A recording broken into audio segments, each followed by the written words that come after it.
Introduction: Solomon's Secret Code. This is the secret attributed to Solomon, not as a decorative legend and not as a promise of instant power. Solomon's secret code is the inner sequence by which a human being stops being governed by appetite, fear, vanity, and noise. It is the code of judgment before desire, silence before speech, and the death of the ego before the birth of the king. Do not imagine a golden throne. Imagine the faculty inside you that can divide truth from impulse. Imagine the court where every desire must stand trial. The secret is that power destroys the person who has not first become worthy of carrying it. There is a part of you that would rather keep suffering than surrender the mask that made the suffering familiar. It calls this survival, but it is a slow agreement with captivity.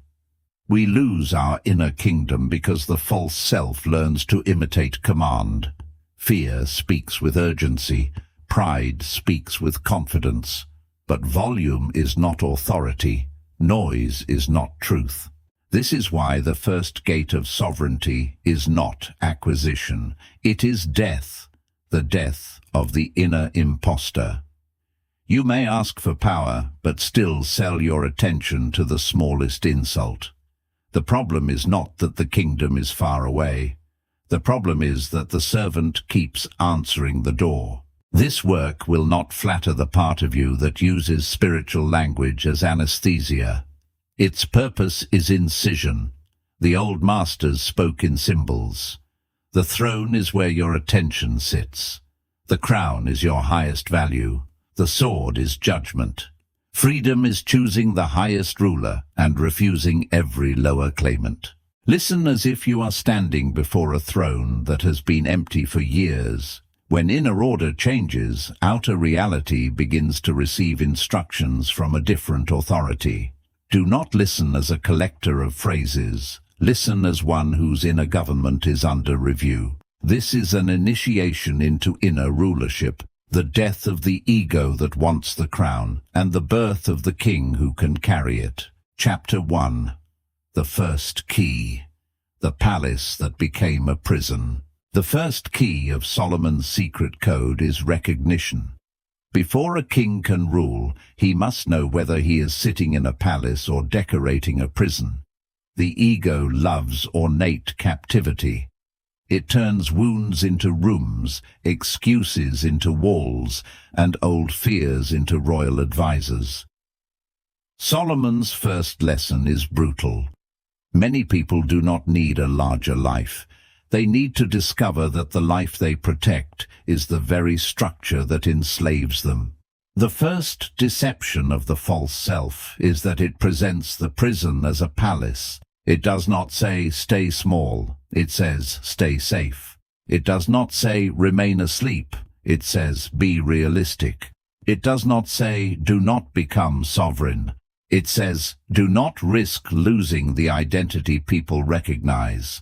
And because the voice sounds protective, the person obeys.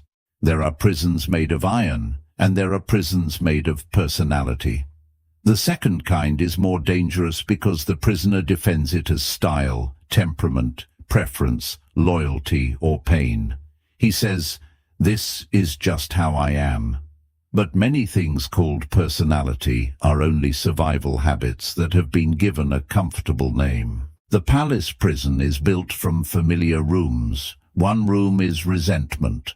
One room is fantasy. One room is excuse. One room is comparison. One room is the secret hope that someone will arrive and prove that the life you avoided was never your responsibility. The false self walks through these rooms daily and calls the movement progress.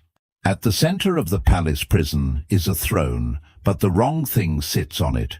Sometimes the wound sits there. Sometimes the memory of humiliation sits there. Sometimes the desire to be envied sits there. Sometimes the hunger to be chosen sits there. Whatever sits on that throne governs the body, the schedule, the speech, the choices, the relationships, and the future. A person may think he is free because no one is forcing him, but if an old insult can control his mood, he is not free. If a stranger's approval can regulate his worth, he is not free. If a desire can command him without trial, he is not free. If fear can make him betray his own standard, he is not free. The hidden tragedy is that the prison often contains beautiful decorations. The false self decorates captivity with intelligence, taste, spiritual language, productivity, and ambition. It creates a life that can be admired from a distance while remaining uninhabitable from the inside. Others see structure. The soul feels suffocation. This is why some people are praised while secretly collapsing. They built the visible palace, but never removed the invisible bars. They have a name, an image, a routine, a reputation, and 1,000 explanations, yet something inside them knows the ruler is absent. They are not lazy, they are divided, they are not empty, they are occupied by an impostor. The first movement toward kingship is not adding more achievements to the prison. It is recognizing the architecture. You must ask, what do I defend that destroys me? What do I call protection that is actually avoidance? What pain have I turned into identity? What fear have I promoted into wisdom? What room do I keep entering even though it always leads to the same wall? Recognition is painful because the false self survives by making the familiar feel sacred.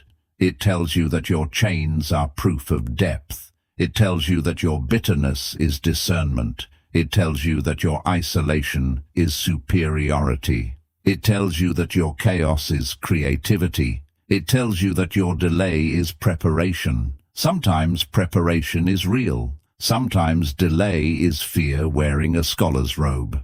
A prison does not stop being a prison because you understand its history. Many people know why they are wounded, but they still obey the wound. They can trace the origin of the chain while continuing to polish it. Insight without command becomes another decoration in the cell.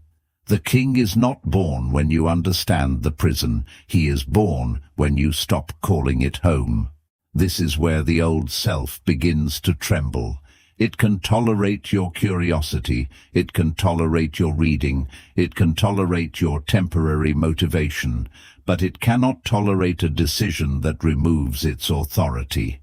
The false self is willing to let you study transformation forever, as long as you never issue a decree. A decree is different from a wish. A wish negotiates. A decree organizes reality. A wish says, I hope I change. A decree says, this pattern no longer has legal authority in my life. A wish waits for emotion. A decree establishes order before emotion agrees. The palace prison begins to crack when the inner judge returns to the bench. The question is not whether the prison was built for a reason. It was. Every defensive identity begins as an attempt to survive. The child builds walls because the world felt unsafe. The adolescent builds masks because rejection felt unbearable. The adult builds narratives because responsibility felt terrifying. But what protected one season can imprison the next. There is no shame in having built a prison. There is only danger in mistaking it for a kingdom. The walls once served you. They may have preserved your mind during seasons when you had no better tools. But now the walls ask for tribute. They demand that you remain loyal to the smallest version of yourself because that version knows how to survive. The king does not hate the prisoner. He liberates him. The sovereign self does not despise the defensive self. It thanks it for its service and removes it from command. This distinction matters. If you attack yourself, you strengthen division. If you govern yourself, you establish order. To govern yourself, you must become honest about the comfort of captivity.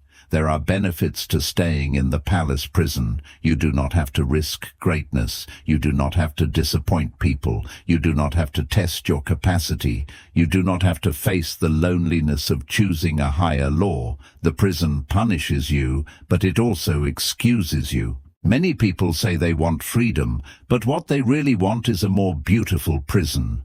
They want the same identity with better outcomes. They want transformation without death. They want a crown that does not threaten the habits that made them servants. But Solomon's code does not work that way. Solomon's throne cannot be shared with the thing that kept you enslaved. The palace prison must be seen in detail, not vaguely, not poetically, in detail. You must know its corridors, the hour when you betray yourself, the emotion that lowers your standard, the person whose opinion makes you small, the fantasy that steals your work, the fear that disguises itself as prudence, the pleasure that empties you afterward. When the map is clear, the escape is no longer mystical. It becomes exact. You do not defeat the prison by hating it. You defeat it by refusing to let unconscious architecture direct conscious life. You bring light into every room. You name the throne. You identify the impostor. You retrieve the key from the hand of the habit that said there was no door. And then comes the first silence. Not the silence of peace, but the silence that follows a lie when it has been exposed. The false self waits to see if you will return to the old performance. It has watched you awaken before and fall asleep again. This time, it must see something different. It must see law. The prison also survives through taste. You may prefer the music of your sadness, the drama of your longing, the intelligence of your cynicism, the elegance of your complaint. The lower self can make captivity aesthetically pleasing. It can turn a wound into a room with perfect lighting. But beauty placed around a chain does not transform the chain into jewelry. To leave the palace prison, you must tolerate the ugliness of early freedom. The first steps may not feel noble. They may feel awkward, plain, and unimpressive. The old rooms had atmosphere. The road outside may have dust. Still, dust under a free foot is worth more than velvet under a captive one. Chapter 2. The second key. The name the ego defends. The second key is the death of the defended name. Solomon's throne cannot be occupied by the title the ego invented to survive pain. The rejected one, the betrayed one, the cursed one, the superior one, the misunderstood one. These are not crowns. They are aliases of captivity. The code demands that every name built from injury be brought before judgment. The first death is the death of the name you defended, not your legal name, not the sound others use to call you, the name beneath the name, the identity that explains why you cannot change, why you are owed, why you are late, why you are exceptional, why your wound gives you permission to remain divided. That name must be brought before the court. Every false identity has a title: the misunderstood one, the betrayed one, the destined one, the rejected one, the superior one, the cursed one, the one who almost became, the one waiting for perfect timing. These titles are not harmless. They decide what evidence you accept about yourself and what future you believe is available. The defended name feels intimate because it was formed under pressure. You did not choose it in a clean room. It emerged when something hurt you, when someone left, when you failed, when you felt unseen, when you discovered that love could be conditional, when your effort was not enough, when the world did not mirror the person you hoped you were. So the name became armor. If you were rejected, perhaps you became the one who needs no one. If you were humiliated, perhaps you became the one who must always be impressive. If you were neglected, perhaps you became the one who must be chosen by everyone.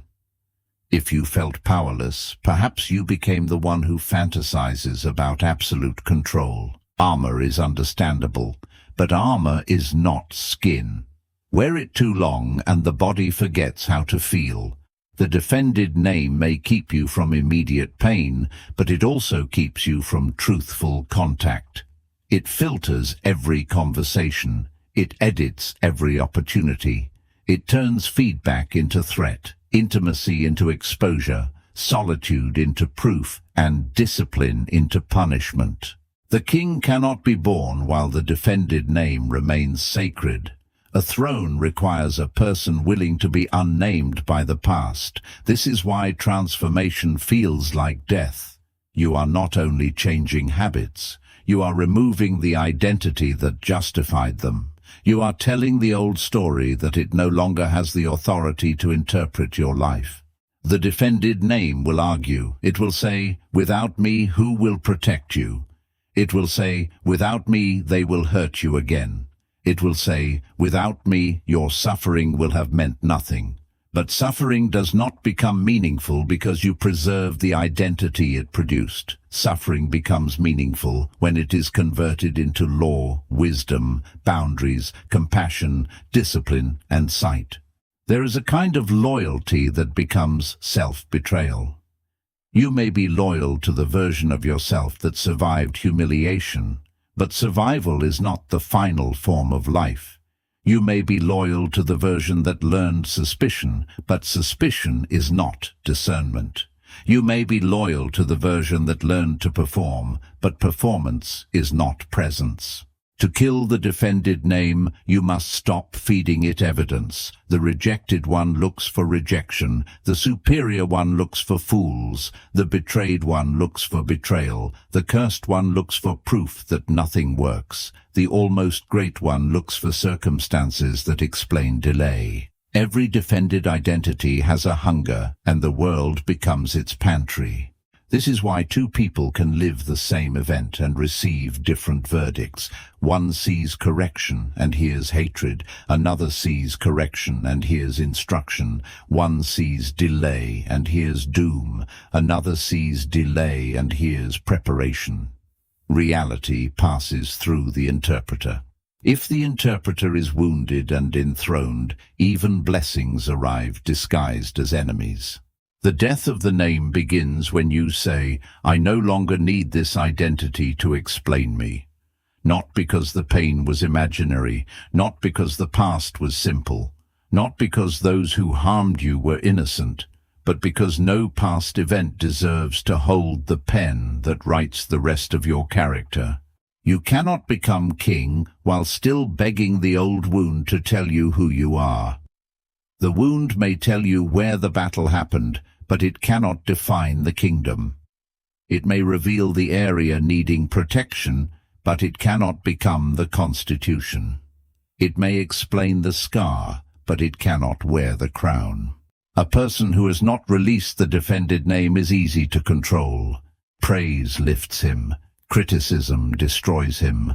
Delay makes him panic.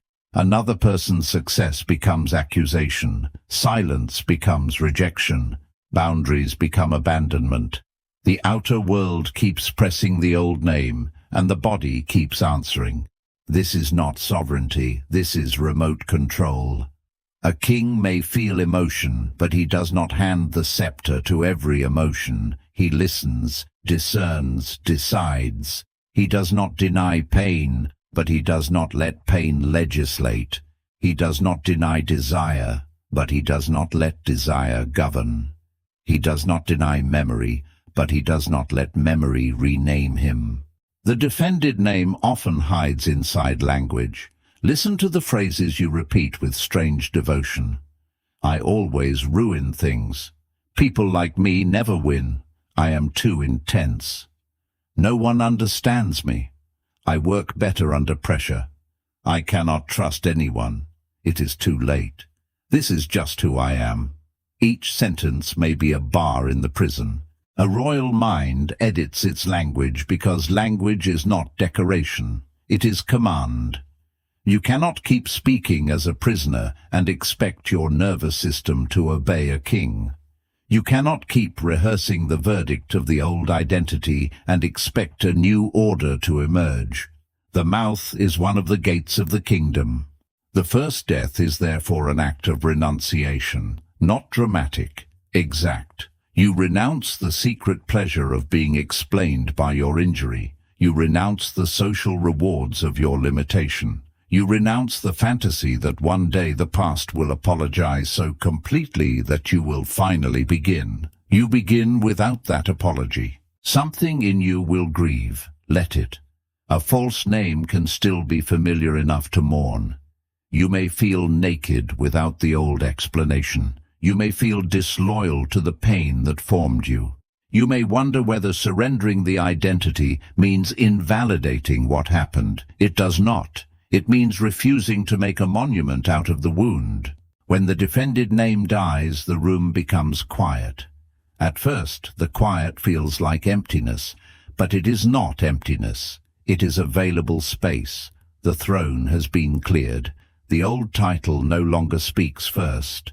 The self does not know what to perform.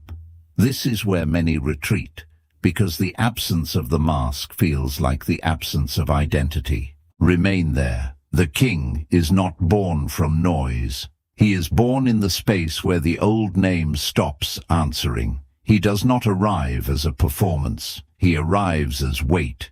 He arrives as a new seriousness. He arrives when you realize that you can live without the identity you once defended as if it were your soul. The defended name will often use morality to survive. It will say that releasing the identity is betrayal of everyone who suffered as you did. It will say that becoming whole makes you disloyal to the wounded. But healing does not insult the wounded. Healing proves that the wound is not the final authority. When the old name dies, do not rush to invent a glorious replacement. Let the unnamed space remain clean for a while. The ego loves immediate rebranding. It wants a new costume before the body has learned new law. Allow the self to become simple before it becomes impressive. Chapter 3. The third key. Desire before the judgment seat. The third key is desire under examination. In the Solomonic path, desire is not condemned, but it is never allowed to rule untested. A desire may be a messenger, a temptation, a wound-seeking costume, or a seed of destiny.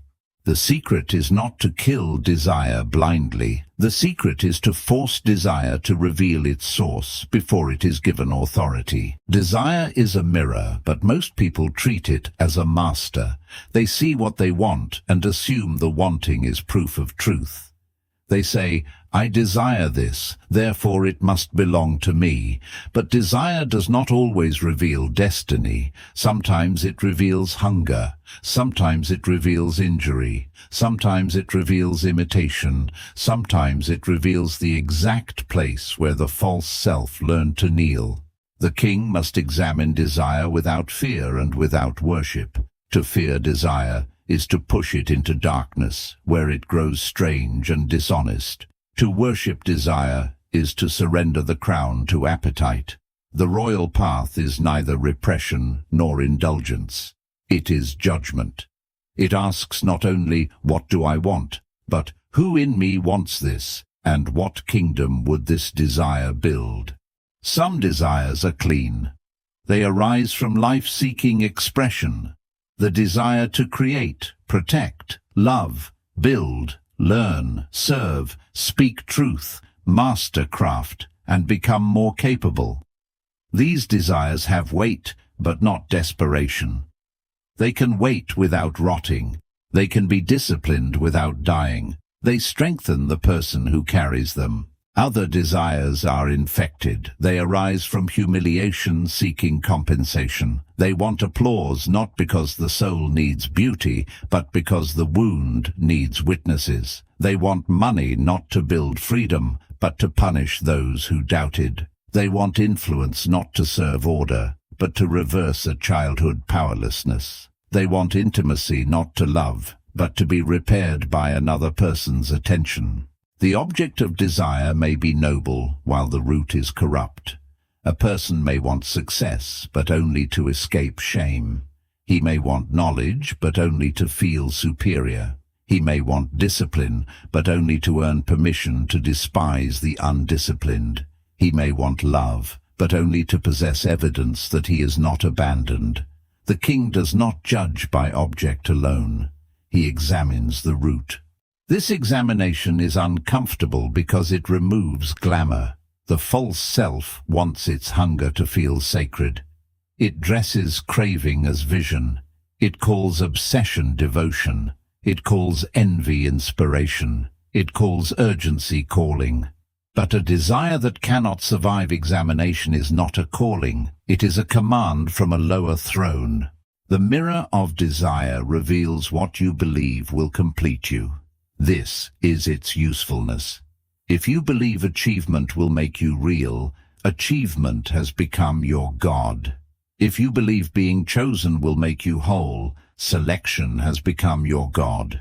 If you believe revenge will make you clean, resentment has become your God. The God is whatever your inner emptiness kneels before. A sovereign person does not deny wanting. He purifies wanting. He lets desire pass through fire until its childish demand becomes adult responsibility. He does not say, "I want to be admired." He asks, "What must I become that would make admiration irrelevant?" He does not say, "I want to be powerful." He asks, "What law must govern me so power would not corrupt me?" This is the secret hidden inside many failures. Some doors remain closed because the person is asking for a crown while still desiring like a slave. He wants resources without stewardship, visibility without character, influence without humility, intimacy without truth, freedom without self-command. Life withholds not because it hates him, but because his current structure would turn the blessing into collapse. The immature self sees delay as punishment. The king sees delay as examination. Every season of not yet reveals whether desire is ruling you or being refined by you. If you become bitter because you have not received what you want, the desire owns you. If you become disciplined, patient, and more exact, the desire is being placed under law. There is a kind of wanting that leaks energy. It produces fantasy instead of movement. You imagine the crown, the room, the recognition, the transformed body, the money, the admiration, the final victory. But after the imagining, you return to the same habits. This is not vision. It is emotional intoxication. It gives the body the feeling of progress without the cost of obedience. The false self loves intoxicated desire because it can feel chosen without changing. It can picture the palace while avoiding the stone. It can speak of destiny while escaping the schedule. It can call itself a king while living as a servant to impulse. The more intense the fantasy, the less obvious the avoidance becomes. A royal desire produces action, not merely emotion. It clarifies the day. It rearranges priorities. It makes certain pleasures too expensive. It makes certain relationships too noisy. It makes certain conversations unnecessary. It does not always feel dramatic. Sometimes it feels like going to sleep on time, refusing the bait, doing the work, keeping silence, returning to the standard after failure. You must also examine the desires you inherited. Many people spend decades chasing symbols they never chose. They want a certain lifestyle because it was advertised as proof. They want a certain body because attention trained them. They want a certain career because family fear shaped the imagination. They want domination because vulnerability was mocked. They want softness because responsibility felt like a cage. Inherited desire is subtle because it often arrives before conscious judgment. It speaks with the voice of culture, family, trauma, comparison, and algorithm. It repeats until the person mistakes repetition for authenticity. The king asks a dangerous question. Would I still want this if no one could see it? Would I still choose this if it did not repair an old humiliation? When desire is purified, it becomes less frantic and more powerful. It stops begging, it stops announcing, it stops needing to be witnessed prematurely. It becomes like a river under stone, quiet, directional, unstoppable. The person may appear calmer, but the inner command is stronger. This is how kings move, not with constant display, but with governed force. The mirror of desire also reveals what you are afraid to want. Some people pretend to be content because wanting would expose them to failure.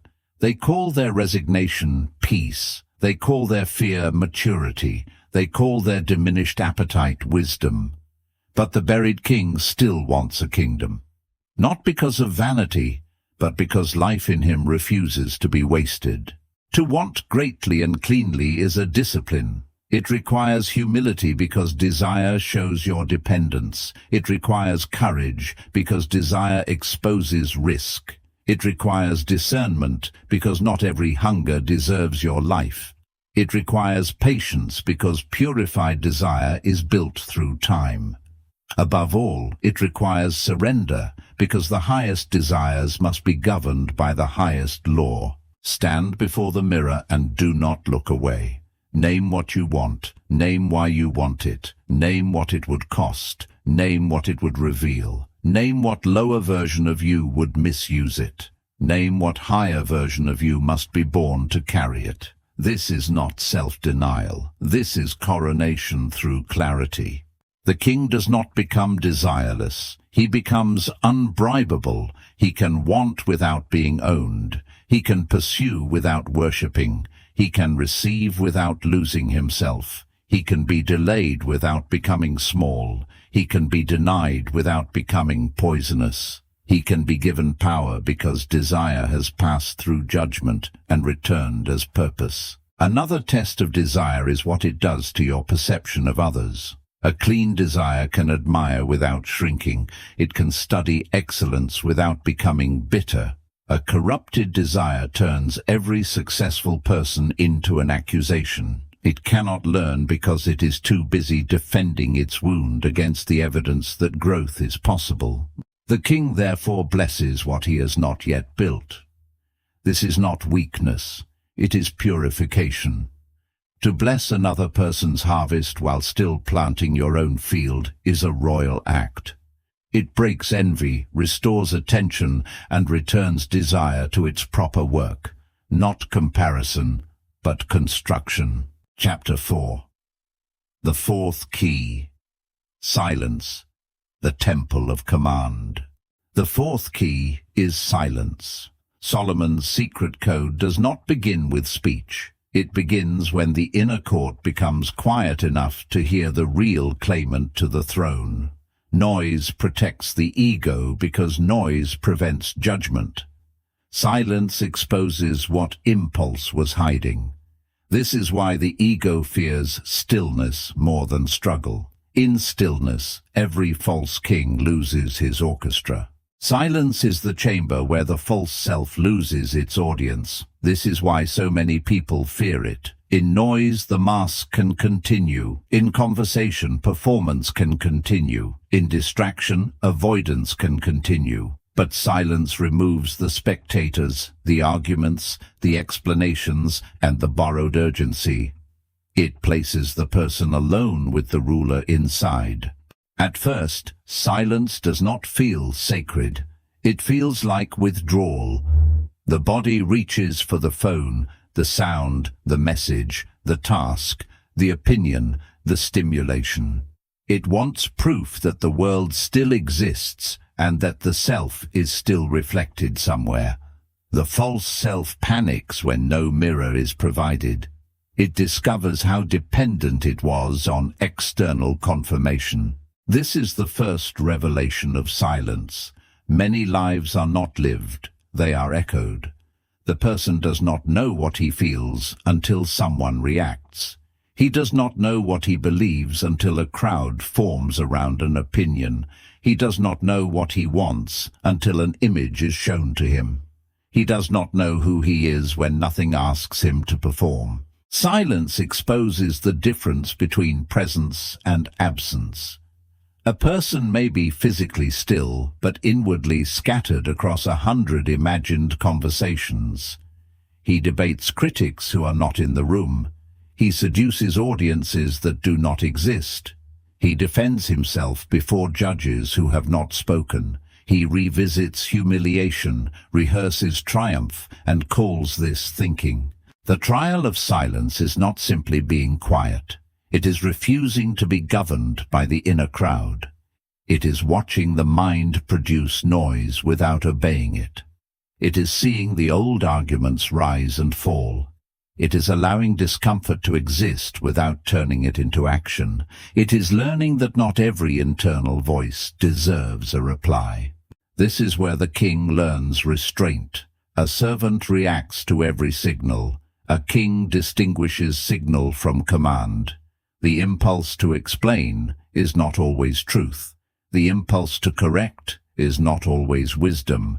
The impulse to prove is not always justice. The impulse to escape is not always danger. Silence creates the space where judgment can return. Many destinies are destroyed because the person cannot endure the gap between stimulus and response.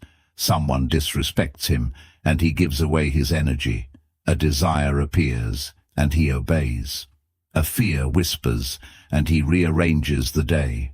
A memory burns, and he becomes the age he was when it happened. Without silence, life is a chain of reactions pretending to be choices.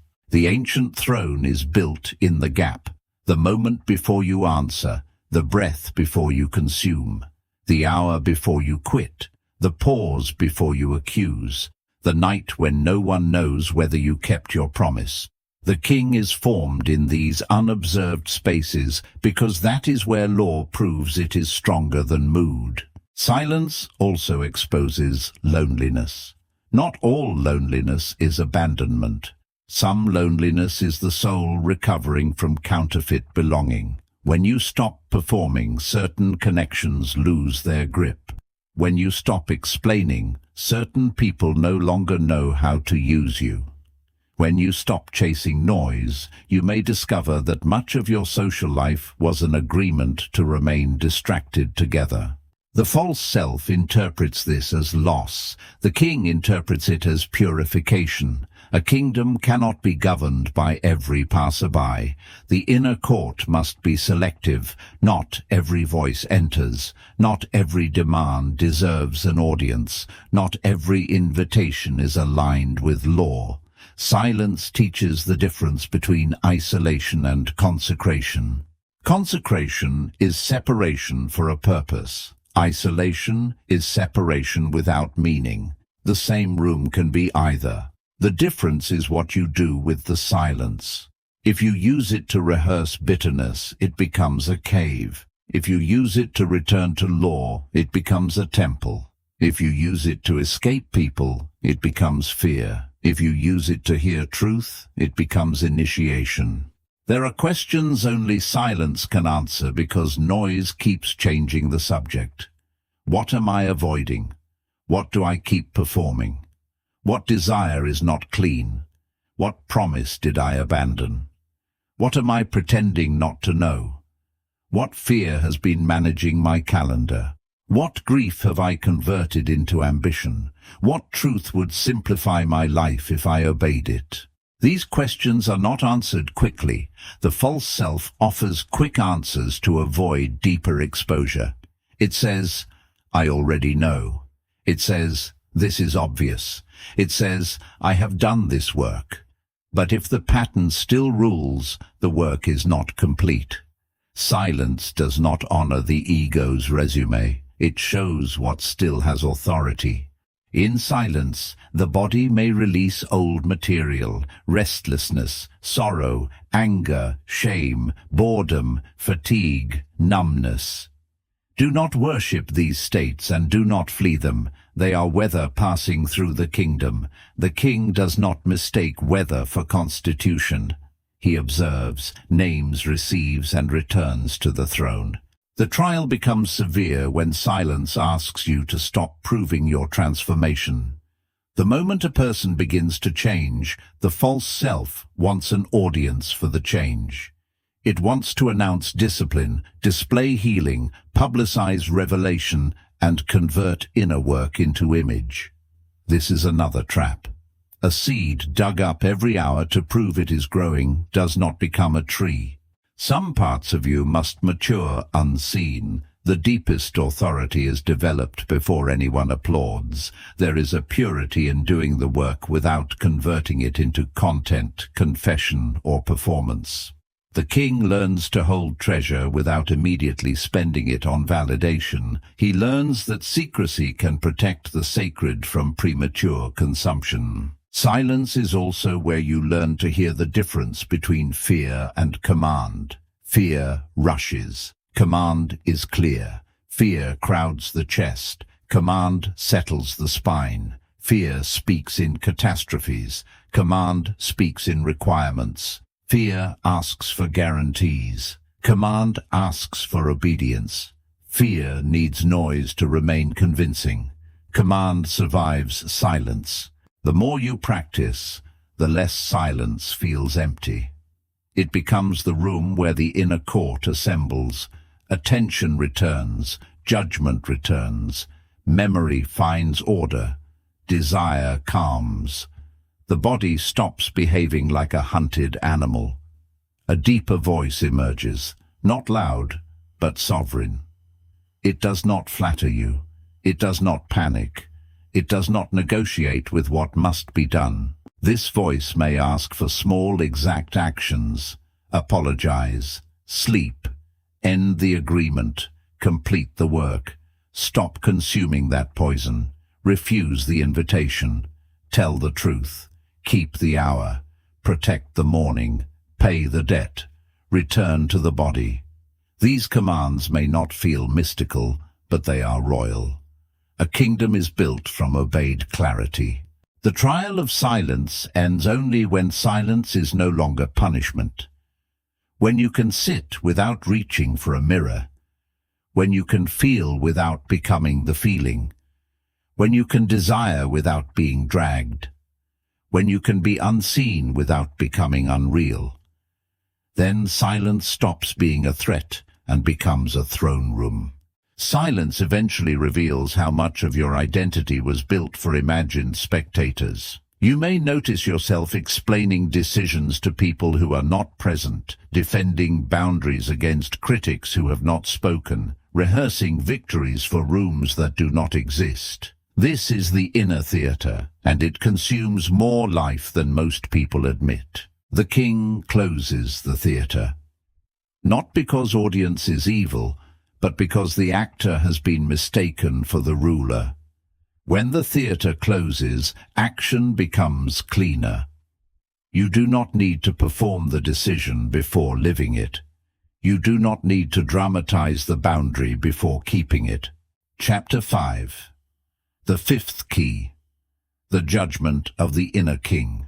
The fifth key is judgment. Solomon is remembered for wisdom because wisdom is not merely knowing many things. Wisdom is the power to divide, to separate true hunger from vanity, correction from humiliation, opportunity from distraction, love from possession, courage from performance, and destiny from fantasy. Without judgment, spiritual language becomes perfume over disorder. A kingdom without judgment becomes a marketplace where every impulse opens a stall. Desire sells one thing, fear sells another, memory sells old evidence, fantasy sells escape, shame sells punishment, pride sells superiority. The person wanders from voice to voice, spending attention until there is no strength left to build anything real. Inner judgment is not condemnation. It is the ability to distinguish. This belongs, this does not. This is true, this is imitation, this is grief, this is manipulation, this is desire, this is calling, this is discipline, this is avoidance disguised as rest. This is rest, This is courage. This is pride wearing armor. Without judgment, compassion becomes weakness, ambition becomes addiction, humility becomes self-erasure, patience becomes delay, confidence becomes arrogance, and freedom becomes chaos. Every virtue requires a judge to keep it from turning into its counterfeit. The false self hates judgment because judgment ends ambiguity, and ambiguity is where it hides. Many people avoid inner judgment by calling every distinction harsh. They say they are being gentle with themselves when they are actually refusing to tell the truth. Gentleness is not the absence of law. A gardener can be gentle with the tree and still cut the dead branch. A physician can care for the patient and still name the disease. The king's judgment begins with attention. What repeatedly takes your attention takes your life. Attention is not a small thing, it is tribute. It is how the inner kingdom pays taxes. Whatever receives your attention long enough becomes stronger, more detailed, more persuasive, and more capable of returning. You cannot keep feeding a lower thought and claim surprise when it grows. Therefore the first law, guard the gate, not out of fear, but out of stewardship. Do not invite images, conversations, comparisons, and narratives into the mind and then wonder why the throne room is crowded. The mind is not a landfill. The heart is not a public square. The imagination is not neutral territory. It is royal land. The second law, examine the fruit. A thought may feel exciting, but what does it produce? A relationship may feel intense, but what does it produce? A habit may feel comforting, but what does it produce? A dream may feel grand, but what does it produce in your next hour? The king trusts fruit more than performance.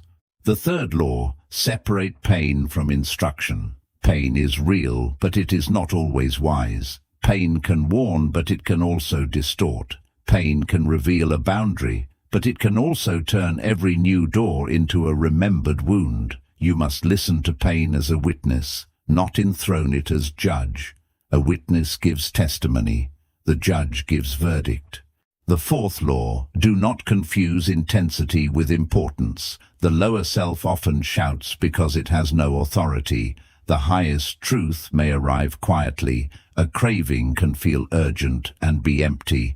A small discipline can feel ordinary and be decisive. A single honest conversation can redirect a decade. A silent refusal can save the kingdom.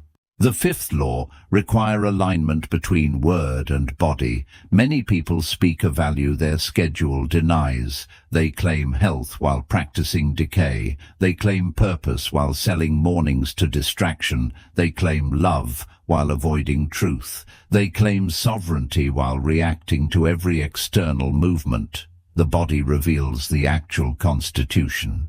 This is not to create shame. Shame freezes. Judgment organizes. If your body reveals a lower law, thank the revelation and change the law. Do not decorate contradiction with spiritual language. Do not turn weakness into identity. Do not create a philosophy around the place where obedience is being requested. The sixth law, do not let fantasy spend the reward before labor pays the price. Fantasy can be useful as design, but dangerous as intoxication. If imagination gives you strength to work, it is serving the kingdom. If imagination replaces work, it is stealing from the kingdom. The king asks every vision for a tax. What action will you fund today? The seventh law, protect the morning of the mind. Every day begins with a coronation. Something sits on the throne before you are fully awake. If the first ruler is comparison, the day bends. If the first ruler is anxiety, the body tightens. If the first ruler is noise, judgment weakens. If the first ruler is law, the kingdom remembers itself.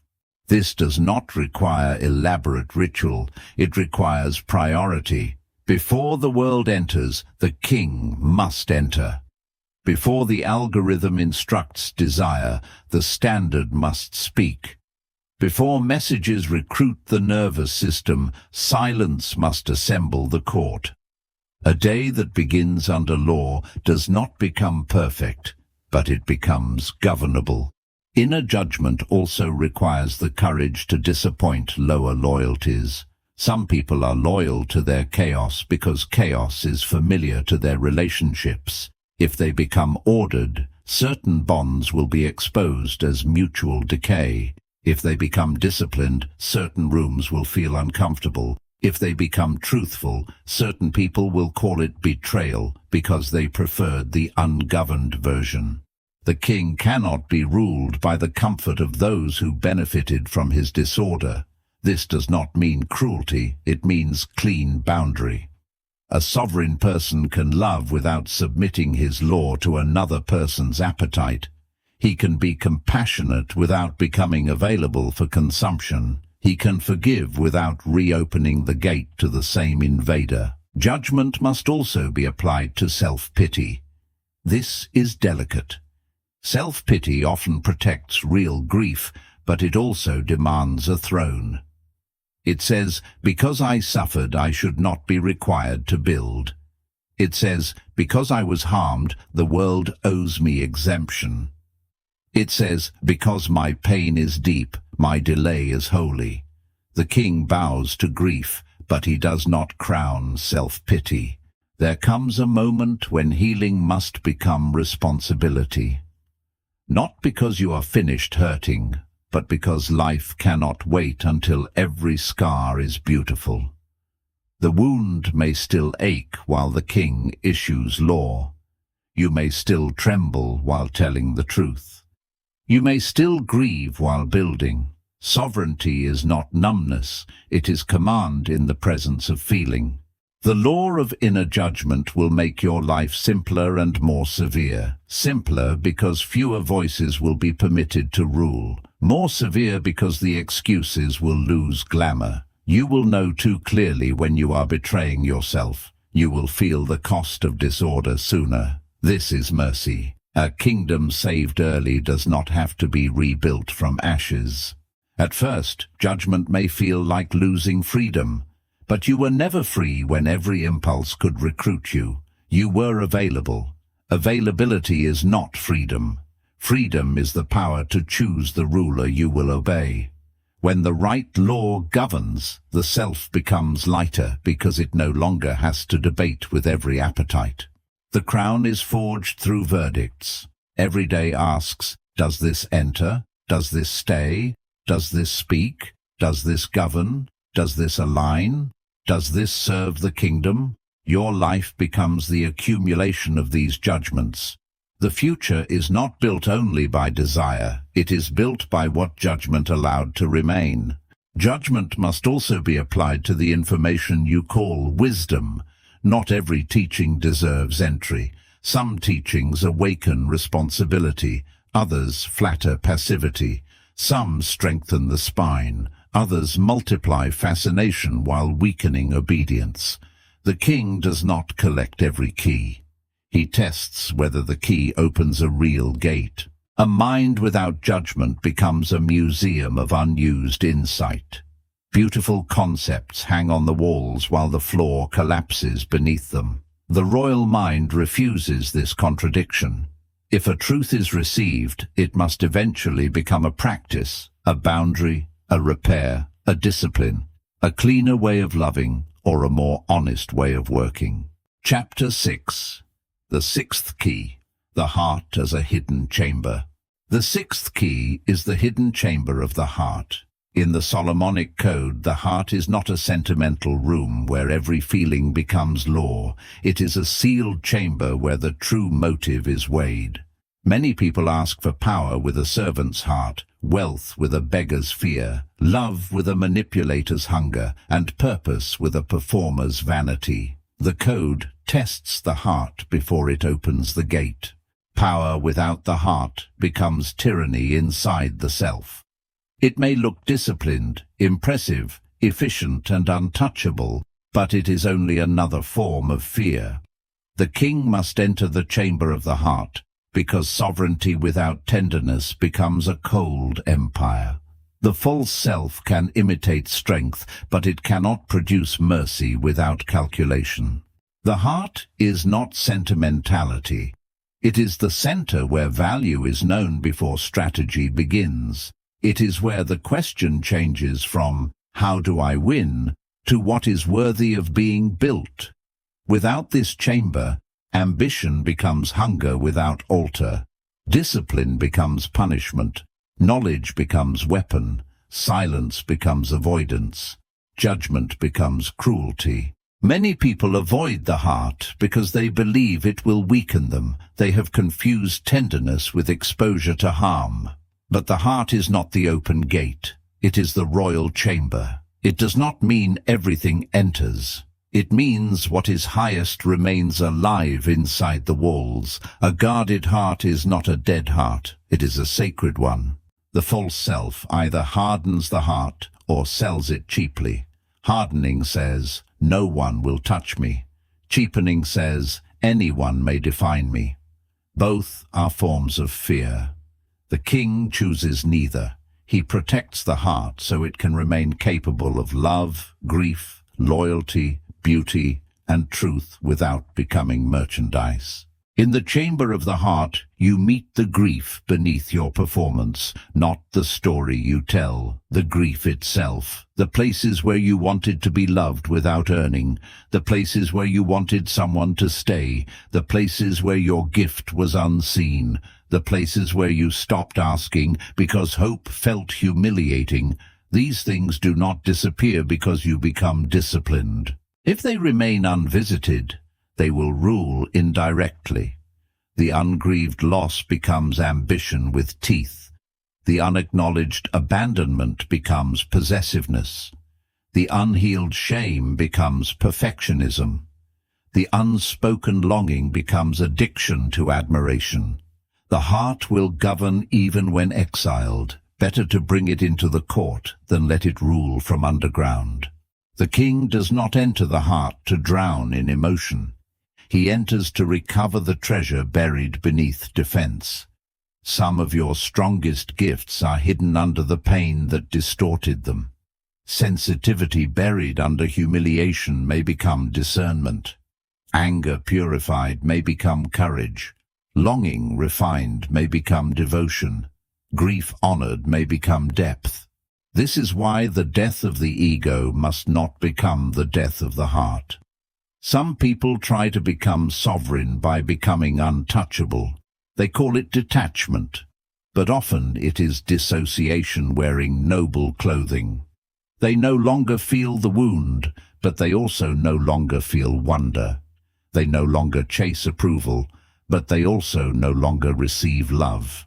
A king who cannot be moved becomes stone. A king who is moved by everything becomes water without banks. The mature heart is river and boundary together. It can flow, but not flood. It can receive, but not dissolve. It can love, but not submit to chaos. It can forgive, but not forget the law. The chamber of the heart also reveals the difference between guilt and responsibility. Guilt repeats the pain of being wrong. Responsibility corrects the structure. Guilt wants punishment. Responsibility wants repair. Guilt can become narcissistic because it keeps the self at the center. Responsibility turns outward and asks, what must be restored, protected, learned, or changed? If you have harmed others while living from the false self, the king does not hide behind awakening. He makes repair where repair is possible. He does not demand instant absolution. He does not perform remorse to recover image. He does not use shame to avoid action. He stands where the old self ran. This is one of the hidden marks of kingship, the capacity to face what your lower self created without collapsing into self-hatred. Self-hatred still centers the ego. It says, "Look how terrible I am." The king says, "This was done, this is the consequence, this is the repair, this is the law that prevents repetition, clean, exact, costly." The heart also carries innocence, but not childish innocence. Mature innocence is the ability to remain open to goodness after having seen reality clearly. It is not naivety. It does not pretend that people cannot lie, betray, exploit, or leave. It knows these things and still refuses to let darkness become its god. This kind of innocence is rare because it requires both wound and purification. The person must have suffered without turning suffering into worship. He must have seen shadow without making cynicism his intelligence. He must have been disappointed without appointing disappointment as profit. He must have lost and still remained capable of blessing. The false self mocks this as weakness because it only trusts armor, but the heart knows that armor cannot build a kingdom worth living in. Protection is necessary. Walls are necessary. Guards are necessary. Yet a kingdom that contains only walls is not a kingdom. It is a military structure with no music, no harvest, no children, no feast, no prayer. Ask yourself what your power is protecting. If it protects only pride, it is not power. If it protects only image, it is not power. If it protects only the right to remain uncorrected, it is not power. True power protects life, the work, the vow, the body, the truth, the vulnerable, the sacred, the future that cannot defend itself yet. In the chamber of the heart, the king receives his reason. Without reason, discipline becomes empty. A person can endure almost anything when the heart knows why. Not a slogan, not a borrowed mission, a living reason. The reason may be quiet, to become trustworthy, to stop passing pain forward, to build a home within yourself, to make beauty from what tried to deform you. When the reason is real, the schedule becomes less dependent on mood. The body remembers why it rises. The mouth remembers why it refuses certain words. The hand remembers why it works. The nervous system begins to trust the law because the law is not cold. It is protecting something beloved. This is the union of heart and crown. The crown gives the heart structure. The heart gives the crown meaning. The crown says no. The heart knows what the no protects. The crown commands. The heart remembers who the command serves. The crown judges. The heart keeps judgment from becoming contempt. Do not skip this chamber. If you do, the false self will return through the back door wearing the costume of severity. You may become efficient, disciplined, admired, and dead inside. The true king is not born merely when the ego falls. He is born when power kneels before the sacred and rises as stewardship. The heart also reveals what you secretly worship through resentment. What you resent often has power over you because some part of you still wants recognition from it. You may resent a person, a class, a family, a past room, a closed door. The king asks whether the resentment is protecting justice or preserving bondage. To free the heart is not to excuse what was wrong. It is to reclaim the life still trapped in reaction to what was wrong. Forgiveness, when it is real, does not erase judgment. It removes the enemy from the throne of attention. It allows law to replace obsession. Chapter 7. The seventh key. Command without chaos. The seventh key is command. Solomon's secret is architectural.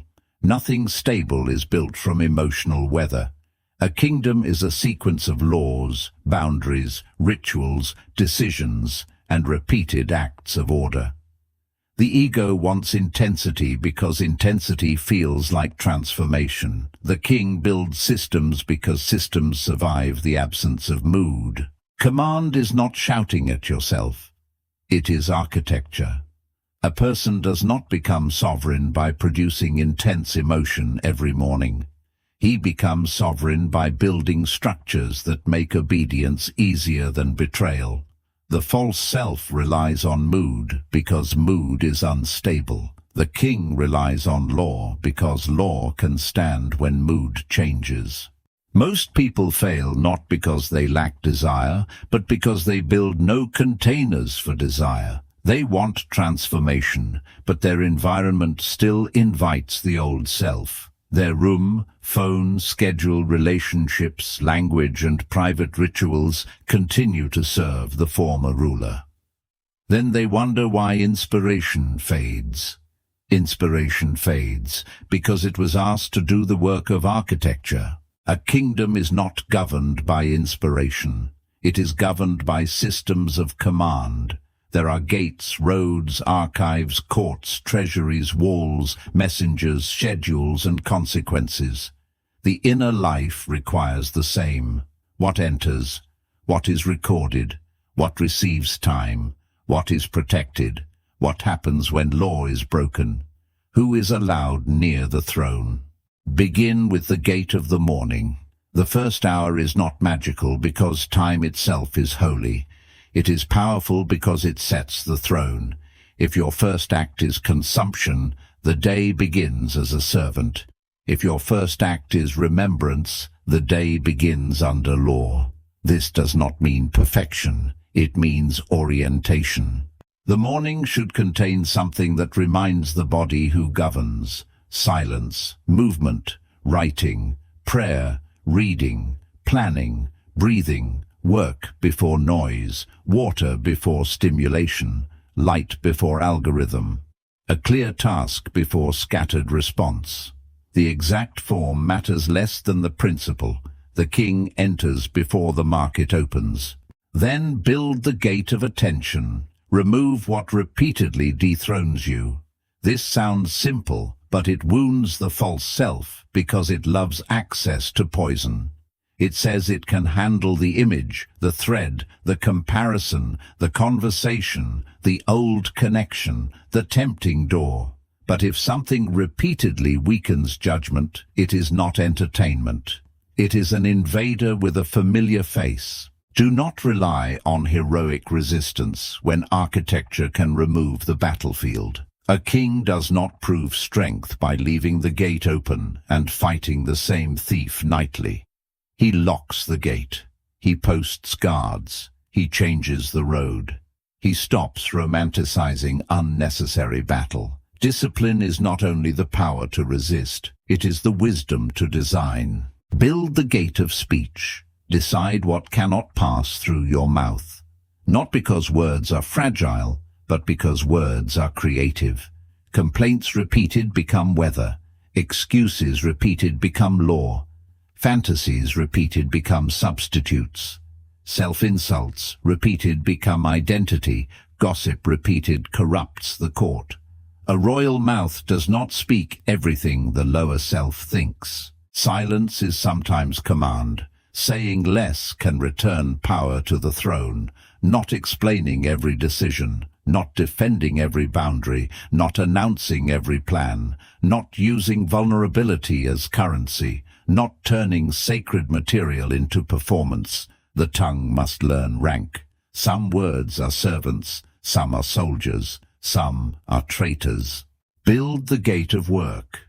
Deep work is the modern throne room because it requires unified attention. A scattered person cannot build a sovereign life. He may be busy, but busyness is not command. Work becomes royal when it is chosen, protected, measured, completed, and offered to a standard higher than mood. The false self resists completion because completion creates evidence. As long as the work remains imagined, the person can preserve the fantasy of greatness without facing the quality of his output. Completion is judgment made visible. It says, "Here is what I actually built." This is why finishing small things is a spiritual act. It forces the false self out of myth and into reality. Build the gate of the body. The body is not separate from the kingdom. It is the first province. Sleep, food, movement, breath, posture, and recovery shape judgment. A tired body invites weak law. A neglected body speaks through craving. A chaotic body makes the mind easier to invade. Sovereignty must be embodied or it becomes theory. This does not mean vanity, it means stewardship. The body carries the work. The body carries the grief. The body carries the voice. The body meets the world before your philosophy arrives. Treating the body as disposable is not depth. It is ingratitude. A king does not abuse the horse and then curse the journey. Build the gate of money. Money reveals command because it records desire in numerical form. Many claim values that their spending denies. Money moves toward comfort, image, avoidance, generosity, fear, freedom, service, addiction, or growth. It tells the truth quietly. The king studies this record without drama and brings treasure under law. Financial sovereignty begins before abundance. A person who cannot govern a small amount will not be made royal by a larger amount. More money magnifies the existing ruler. If fear rules, money becomes anxiety. If ego rules, money becomes display. If appetite rules, money becomes leakage. If law rules, money becomes instrument. Build the gate of relationship. Every person near the throne influences the kingdom. Some people strengthen law, some weaken it, some awaken courage, some recruit the old wound, some require you to abandon yourself to keep access. Some love your disorder because it makes their disorder less visible.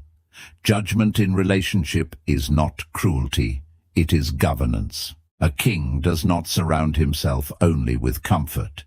He needs truth-tellers, builders, elders, equals, apprentices, and companions who do not benefit from his collapse. He also needs solitude. Too many relationships become a parliament of lower loyalties. The inner court must remain clean enough for command to be heard.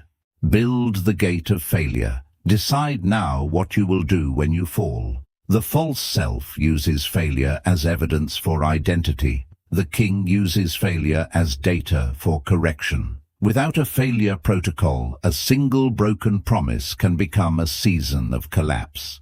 With a protocol, failure becomes immediate return. Confess, study, repair, adjust, resume. Do not create a system that requires never falling.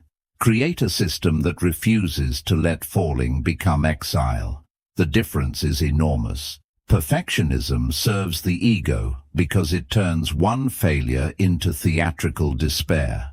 Law serves the kingdom because it turns failure into instruction. The king is not the one who never falls. He is the one who returns faster and cleaner. The architecture of command is built from repeated decisions that remove negotiation. When the law is clear, the self becomes less tired. You no longer spend energy debating obvious things with the lower self. You already know the gate. You already know the hour. You already know the consequence. You already know the return. This is where freedom becomes visible, not as limitless option, but as ordered power. The person who can command attention, body, speech, work, money, and relationship is not trapped by the mood of the day. He can build across seasons. He can hold direction through weather. He can carry greater responsibility because his inner architecture no longer collapses under desire. Architecture also means making the right action visible and the wrong action inconvenient. Place the book where the hand reaches first. Remove the gate that leads to decay. Prepare the environment before the lower self becomes persuasive. Many failures are not failures of character. They are failures of design repeated until they became identity. Do not despise practical order. The ego wants transformation to feel mysterious because mystery allows it to avoid specifics. The king respects specifics. a time, a place, a tool, a boundary, a sequence, a record, a return. These humble forms are the scaffolding by which invisible authority becomes visible life. Chapter 8. The eighth key, wealth that does not corrupt the king. The eighth key is wealth without corruption. Solomon's name naturally evokes gold, abundance, trade, gifts, splendor, and visible increase. But the secret beneath wealth is this: a servant consciousness can receive treasure and still remain poor. Wealth magnifies the ruler inside the person. If fear is ruler, wealth becomes anxiety. If vanity is ruler, wealth becomes theater. If the king is ruler, wealth becomes instrument. Every kingdom must confront wealth, because wealth is not only money. Wealth is capacity. Wealth is stored power. Wealth is attention available for purpose. Wealth is time protected from waste. Wealth is skill accumulated through discipline. Wealth is trust earned through consistency. Wealth is peace in the body. Wealth is the ability to choose without panic. The false self wants wealth as rescue. It imagines that abundance will erase shame, silence critics, buy safety, attract love, and finally allow the person to feel real. But whatever you ask wealth to heal will eventually use wealth to keep bleeding. Money can amplify freedom, but it cannot govern the inner kingdom for you. A servant consciousness cannot carry wealth without turning it into a new master. If approval rules, wealth becomes display. If fear rules, wealth becomes hoarding. If emptiness rules, wealth becomes consumption. If revenge rules, wealth becomes spectacle. If confusion rules, wealth becomes chaos with better furniture. The crown must be established before the treasure arrives. This is why some people unconsciously sabotage increase. They say they want more, but more would expose the absence of structure. More money would require judgment. More visibility would require boundaries. More influence would require purity of motive. More freedom would require self-command. The lower self senses this and creates delay to avoid the burden of the blessing. A king understands that wealth is not permission to abandon law. Wealth makes law more necessary. The larger the treasury, the greater the need for accounting. The greater the influence, the greater the need for humility. The wider the reach, the greater the need for solitude. The higher the authority, the more dangerous the unexamined appetite.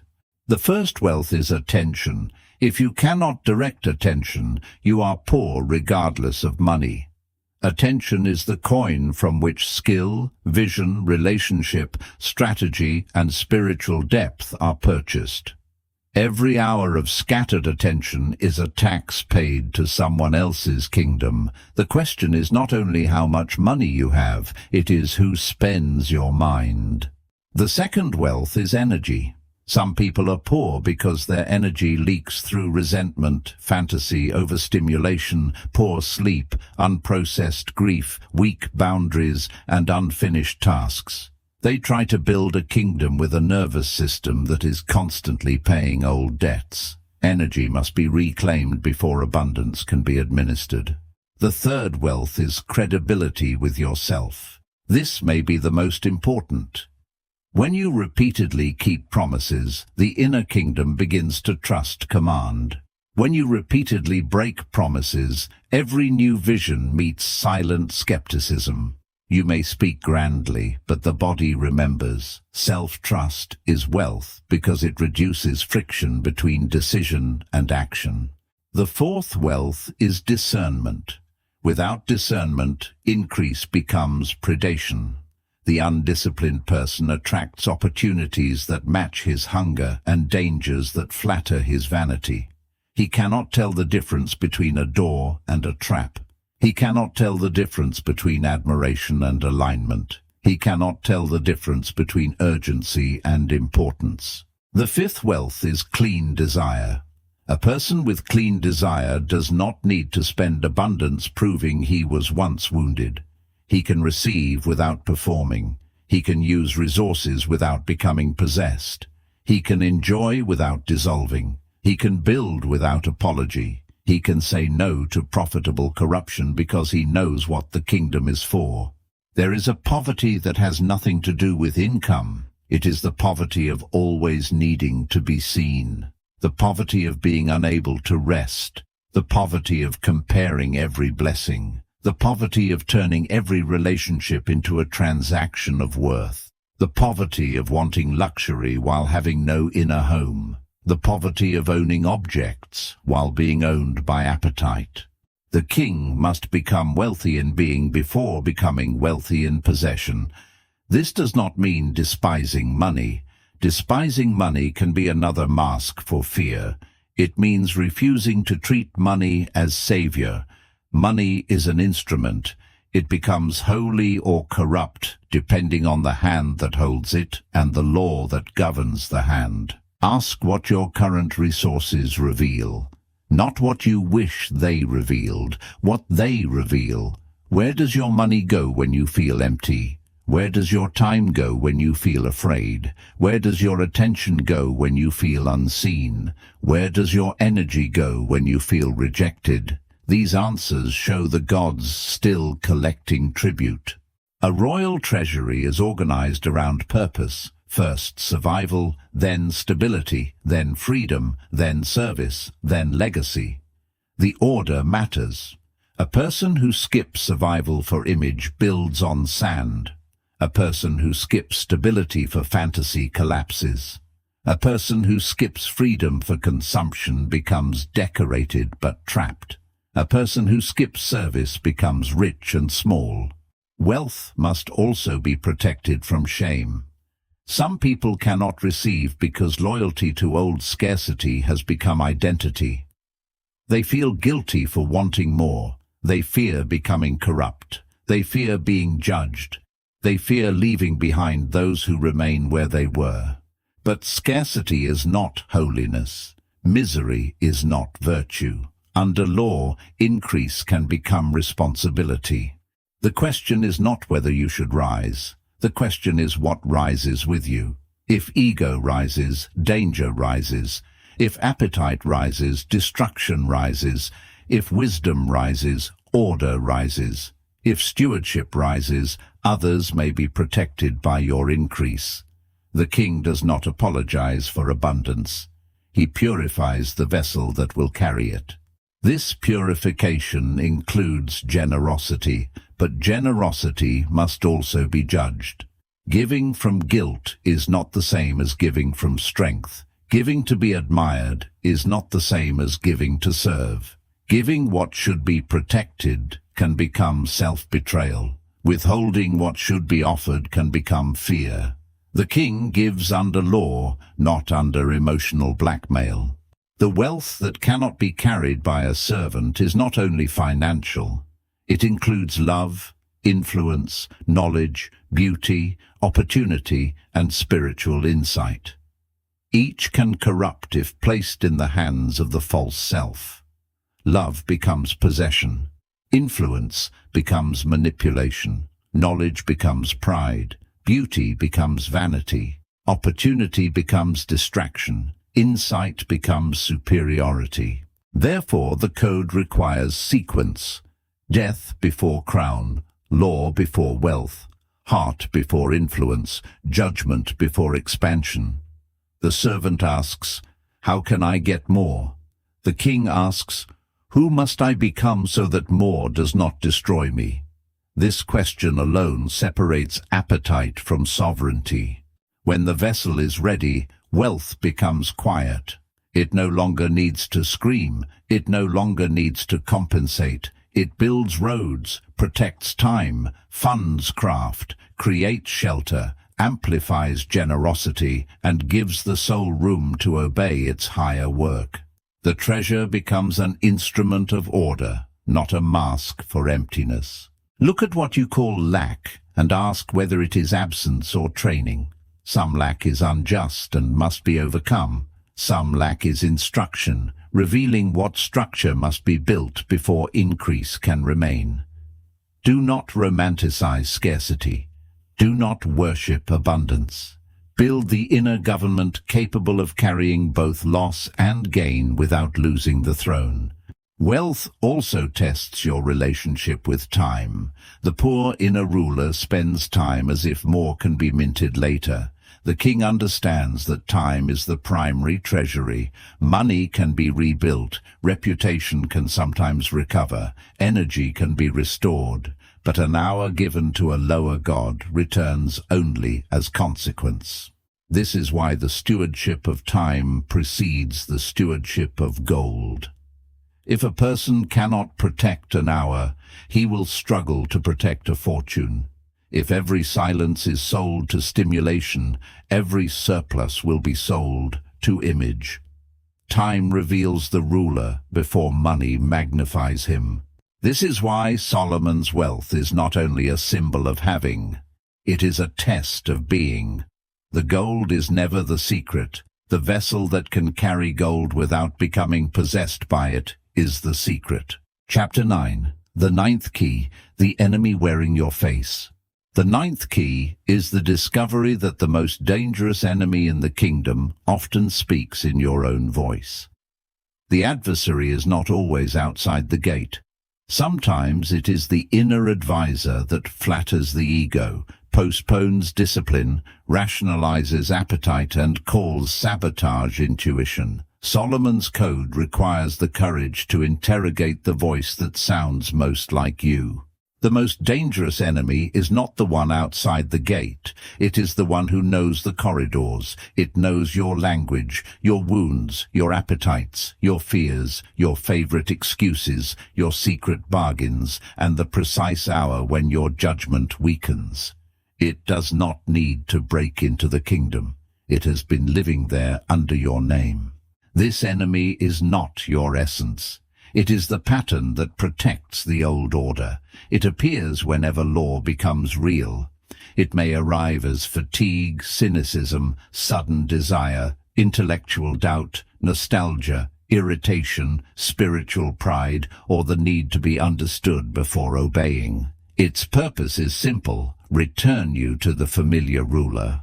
Do not be naive about self-sabotage. It is rarely random. It often appears at thresholds. When you are about to become visible, the enemy whispers shame. When you are about to commit, it whispers options. When you are about to finish, it whispers imperfection. When you are about to heal, it whispers the old injury. When you are about to rise, it whispers, "Who do you think you are?" The false self prefers cycles because cycles create the feeling of movement without the danger of arrival. Begin, collapse, repent, plan, begin again. Dream, delay, suffer, analyze, dream again. Love, fear, withdraw, regret, seek again. Work, distract, panic, force, burnout. Each cycle has a familiar emotional taste. The enemy wearing your face calls it life. To defeat it, you must stop treating every inner voice as sincere. Some voices are strategies, some doubts are delays, some desires are ambushes, some needs for clarity are fear asking for another meeting. Some emergencies are manufactured to avoid the hour of work. Some crises appear because peace would require a new identity. This does not mean becoming suspicious of yourself in a paranoid way. It means becoming judicial. You examine patterns by fruit. If a thought repeatedly leads to delay, it is not wisdom. If a relationship repeatedly leads to self-betrayal, it is not love. If a pleasure repeatedly leaves you emptied, it is not rest. If an explanation repeatedly protects the same wound, it is not truth. The enemy wearing your face will use your highest language. If you value freedom, it will call indiscipline freedom. If you value healing, it will call avoidance healing. If you value spirituality, it will call passivity surrender. If you value ambition, it will call obsession purpose. If you value peace, it will call cowardice peace. This is why values must be defined under law. Freedom means capacity to obey the highest, not permission to serve the lowest. Healing means restored responsibility, not endless exemption. Surrender means alignment with truth, not abandonment of effort. Purpose means ordered service, not egoic intensity. Peace means inner rightness, not the absence of challenge. The enemy also manipulates time. It says tomorrow, it says after the mood returns, it says after the perfect plan, it says after the apology, it says after the proof, it says after the fear leaves. Tomorrow is the sanctuary of the false self. It hides there because tomorrow cannot be tested. The king rules today because today is the only province that can be governed. A simple act done today is more royal than a grand identity imagined for the future. 10 pages written, 1 conversation completed, 1 boundary kept, 1 debt paid, 1 temptation refused, 1 hour protected, 1 lie corrected. The enemy fears exact acts because exact acts create evidence against the old identity. The enemy may also appear as noble exhaustion. You have suffered enough. You deserve comfort. Rest is holy when it restores the kingdom, but comfort becomes treason when it sedates the command you are meant to obey. You must learn the difference. Rest returns you to law. Sedation returns you to captivity. Another form is the wound's demand for witness. Just when you begin to build, the old pain asks to be centered again. It says, before we move forward, remember what happened. Sometimes this remembrance is needed, sometimes it is a trap. The test is whether remembering leads to integration or repetition. The king honors memory but refuses to let it interrupt every coronation. The enemy wearing your face hates clean consequences. It wants everything negotiable. It wants standards without enforcement, vows without cost, goals without accounting, boundaries without loss, confession without correction. A kingdom where nothing has consequence becomes a theater. Everyone speaks law, no one obeys it. Establish consequence gently but firmly. If a gate weakens you, close it. If an hour is wasted, reclaim the next one without drama. If a promise is broken, repair quickly. If a relationship corrupts law, change access. If a habit returns, study the conditions and rebuild the wall. Consequence is not cruelty, it is seriousness. The enemy also feeds on secrecy. What remains unnamed remains available for possession. Secret envy, secret lust, secret resentment, secret shame, secret fantasy, secret contempt, secret fear. You do not have to confess everything to everyone, but you must bring everything before truth. Nothing hidden from judgment can be governed. This is where honest writing becomes a weapon. Write the pattern plainly, not poetically, not dramatically, plainly. When I feel unseen, I seek stimulation. When work becomes real, I create confusion. When someone succeeds, I compare and lose energy. When intimacy deepens, I withdraw.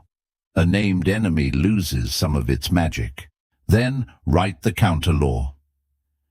When I feel unseen, I return to the work. When work becomes real, I protect the next hour. When another succeeds, I study and bless. When intimacy deepens, I speak truth without fleeing. The counter law must be specific enough for the body to obey. Do not expect the enemy to disappear after one victory. Patterns test the throne. They return to see if the decree was emotional or legal. The old self may retreat, then come back dressed in subtler clothing. This is not failure, it is inspection. Every return gives you a chance to strengthen the law. Eventually the enemy loses authority not because it never speaks, but because you no longer confuse its voice with your own. It becomes a former official with no seal. It may shout, but the gates do not open. It may accuse, but the court does not adjourn. It may promise comfort, but the king remembers the cost. The enemy wearing your face is defeated by recognition, law, consequence, and return. Not hatred. Hatred keeps you bound to it. You are not here to wage endless war against yourself. You are here to remove a false government and restore rightful command. When the throne is occupied by truth, the impostor becomes only an echo. The enemy is most convincing when it sounds reasonable. It rarely says, "Destroy your future." It says, "You need a break." It says, "This is not the right time." It says, "You should wait until the feeling is pure." It says, "One exception will not matter." The language is gentle, the consequence is not. The king becomes dangerous to the old self when he studies these gentle phrases with precision. He learns the dialect of his sabotage. He recognizes the tone before the collapse. He notices the small opening before the invasion. By the time the enemy arrives with a familiar face, the gate is already guarded. Chapter 10. The 10th Key. The Crown Without Witnesses. The 10th key is the crown kept in private. Solomon's secret is not proven only in visible triumph, but in the unseen moment when no one rewards your obedience to order. The ego wants a public crown because it needs mirrors. The king can keep a private crown because he has become answerable to law. The most important coronations happen without witnesses. No one claps when you refuse the old temptation alone. No one records the night you keep a promise while tired. No one praises the hour you do not reply with poison. No one sees the inner verdict when you choose law over performance. Yet these are the moments that crown or uncrown a life. The false self despises hidden obedience because hidden obedience cannot be spent on image. It wants transformation that can be displayed. It wants discipline with an audience. It wants healing that attracts admiration. It wants wisdom that gives status. It wants the crown as ornament, not burden. The king learns to value unseen acts because unseen acts reveal the true ruler. Anyone can perform when watched. Anyone can appear noble when the room rewards nobility. Anyone can speak of standards in public, but the private hour shows the constitution. What you do when no one can misinterpret, praise, punish, or reward you is the architecture of your actual kingdom. This is why secrecy can become sacred. Not secrecy that hides corruption, but secrecy that protects formation. A seed grows underground. A child forms in darkness. Gold is refined inside fire before it becomes visible. The soul also needs hidden seasons where the work is not converted into identity too early. Do not rush to announce the crown. Announcement invites the old self to perform around the new image. Suddenly you must maintain a reputation for being transformed. This creates pressure, and pressure creates deception. Better to let the new law become ordinary before it becomes visible. Let people discover your change through consistency, not proclamation. The crown without witnesses is heavy because it offers no immediate validation. You may feel foolish doing the right thing quietly. You may wonder whether it matters. You may feel the old hunger asking, "Who will know?" This question reveals the bargain. If the act only matters when witnessed, it was not law. It was transaction. The king acts from internal witness, not egoic self-observation, but conscience. The inner court is present. The highest part of you sees. The law sees. The future sees, because the future will inherit the consequence. When no audience exists, consequence remains.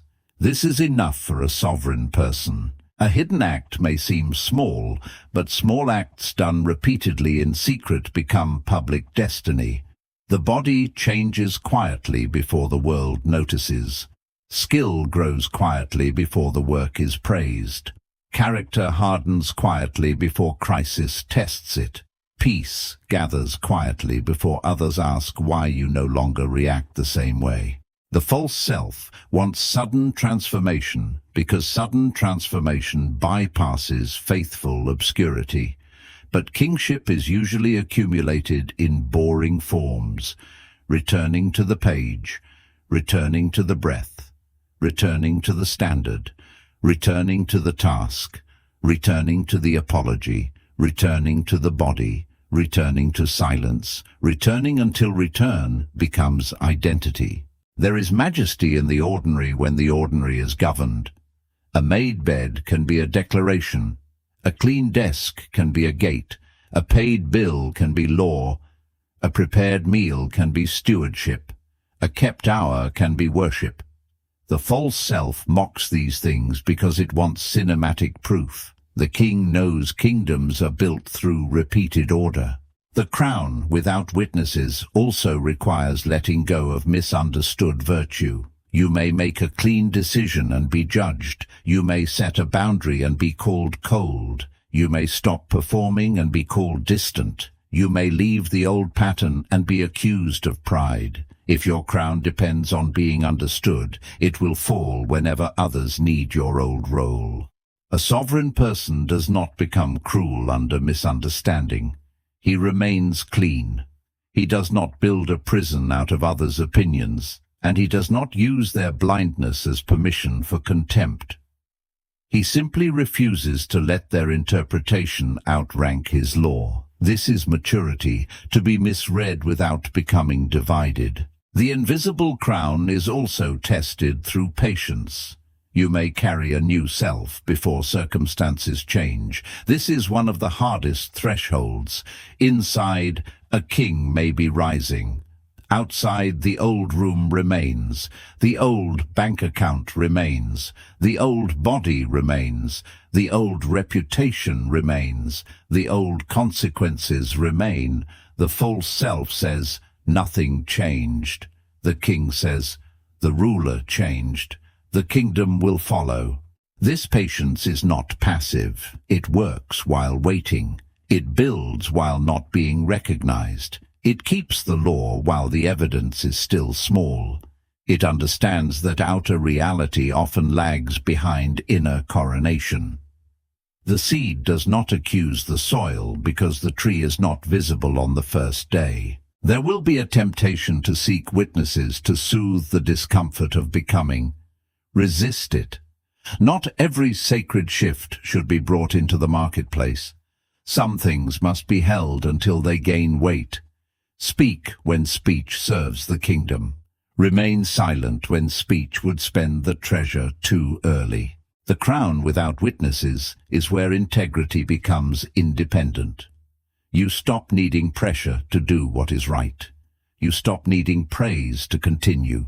You stop needing outrage to create boundaries. You stop needing crisis to return to truth. The law becomes internal enough to govern ordinary days. This is the beginning of real authority. People may eventually feel it before they can explain it. Not because you dominate, but because you are no longer available to be recruited by every room. Your presence becomes less anxious. Your speech becomes cleaner. Your choices become heavier. You stop leaking energy into performance, and the saved energy becomes command. The hidden crown does not make you superior. It makes you responsible. The more unseen law you carry, the less you can pretend not to know. You become accountable to a standard that follows you everywhere. This can feel severe, but it is also freedom. You no longer need the world to arrange itself before you become ordered. One day the world may see the fruit. It may call you lucky, changed, mysterious, disciplined, blessed, or different. Let it use its words. You will know where the change began, not on the stage, not in the announcement, not in the applause. It began in the hour when no one watched, and the old self did not get the throne back.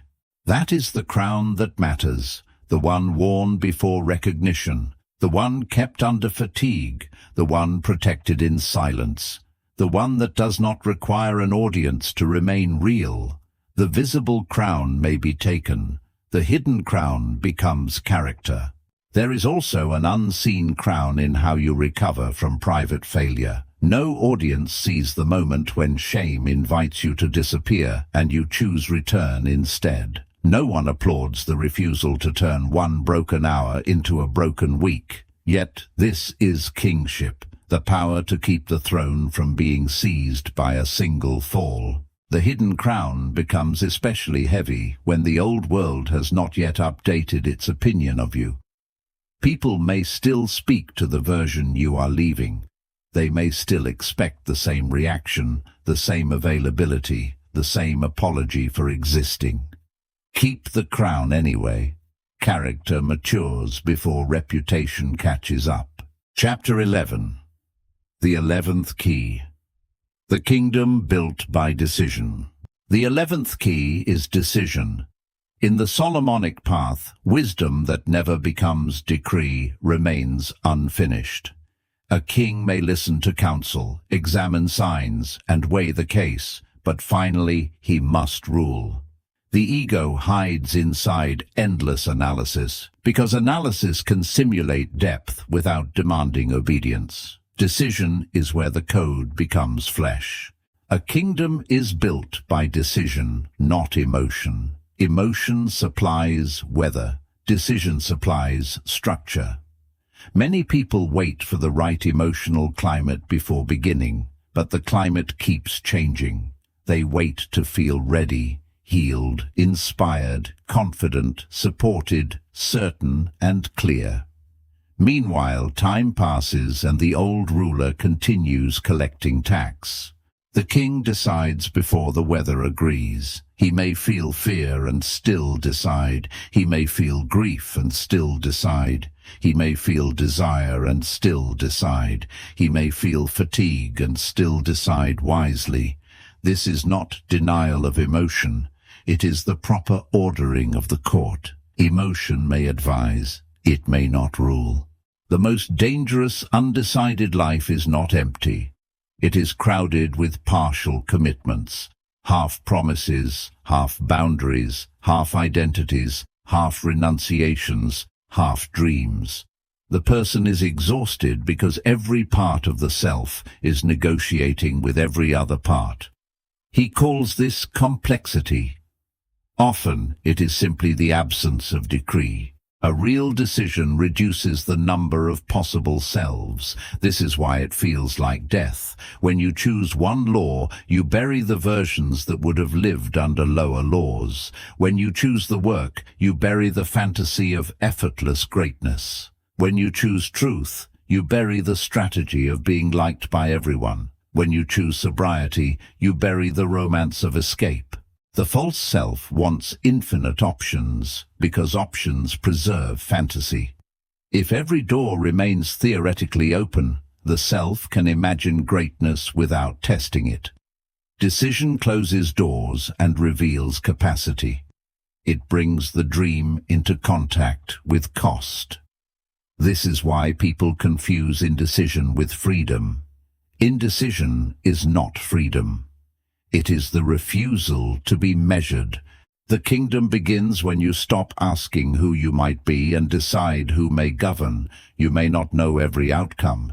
You may not know the full path. You may not know how long the building will take, but you can decide the law. I will not betray myself for approval. I will not use pain as permission for decay. I will not call avoidance peace. I will not let appetite decide my future. These decisions are not made once. They are renewed at thresholds. Every morning the kingdom asks again. Every temptation asks again. Every delay asks again. Every misunderstanding asks again. Every success asks again. The decision must be stronger than the context that tests it. Success is a test many underestimate. Failure exposes weakness, but success exposes motive. When praise arrives, does the old self awaken? When money increases, does appetite expand? When influence grows, does humility shrink? When options multiply, does law remain? The king must decide under blessing as firmly as under hardship. Hardship tests whether law can survive pain. Blessing tests whether law can survive pleasure. Both are necessary. A person may be disciplined in crisis because fear focuses him, then become ungoverned in comfort because the threat disappears. This reveals that fear, not sovereignty, was ruling. The king must be king in feast and famine. Decision also builds identity through evidence. Each kept decision tells the nervous system, this is who we are now. Each broken decision tells it, the old ruler still has access. This is why small promises matter. They are not small to the inner court. They are ballots cast for the government of the self. If you want a different life, stop arguing with the current evidence and produce new evidence. Not grand evidence, reliable evidence. Finish what you said you would finish today. Protect the hour. Tell the truth. Refuse the poison. Move the body. Return after interruption. Pay attention where you promised attention. The kingdom believes repeated evidence. Some decisions require mourning. This is rarely taught. When you choose a higher law, you may grieve the lower pleasures. When you choose order, you may grieve the drama that made you feel alive. When you choose integrity, you may grieve the ease of pleasing everyone. When you choose sobriety, you may grieve the anesthesia that helped you survive. Let the grief come without reversing the decision. Grief does not mean the decision is wrong. It means an attachment is dying. The lower self will use grief as argument. It will say, see, this hurts, so return. But childbirth also hurts. Surgery also hurts. Withdrawal also hurts. Pain alone is not verdict. A royal decision is not reckless. It is examined, then obeyed. The false self swings between impulsive vows and fearful paralysis. The king uses judgment. He studies the field, counts the cost, listens to counsel, enters silence, examines motive, then chooses. Once the choice is made, he does not keep reopening the court because the weather changed. This is how life becomes simpler. Not easier, but simpler. Fewer debates, fewer leaks, fewer secret negotiations, fewer repeated collapses. The self begins to move as one body. Desire, body, attention, money, relationship, and work begin to receive the same instruction. This inner alignment is power. Power is not always intensity. Sometimes power feels like peace because divided energy has returned to one direction. The person no longer spends half his strength resisting his own law. He no longer needs to manipulate himself into obedience. He has decided. The decision becomes a road, and the road carries him when emotion is tired. The kingdom built by decision still encounters uncertainty. Decision does not remove mystery. It gives you a way to walk through it. You may not know the whole map, but you know the standard. You may not know who will stay, but you know what cannot be betrayed. You may not know when the fruit comes, but you know what must be planted. Many people ask for signs because they do not want decisions. A sign can become another postponement. The king respects signs, but does not become addicted to them. He understands that clarity often comes after obedience, not before. Some doors reveal themselves only to the person already walking. Decide where the throne is. Decide what cannot rule. Decide what must be built. Decide what must be released. Decide what you will do when you fail. Decide what you will protect when you succeed. Decide before the room applauds. Decide before the fear leaves. Decide while the old self still argues. Then let the decision become visible in ordinary life. A crown not translated into calendar is imagination.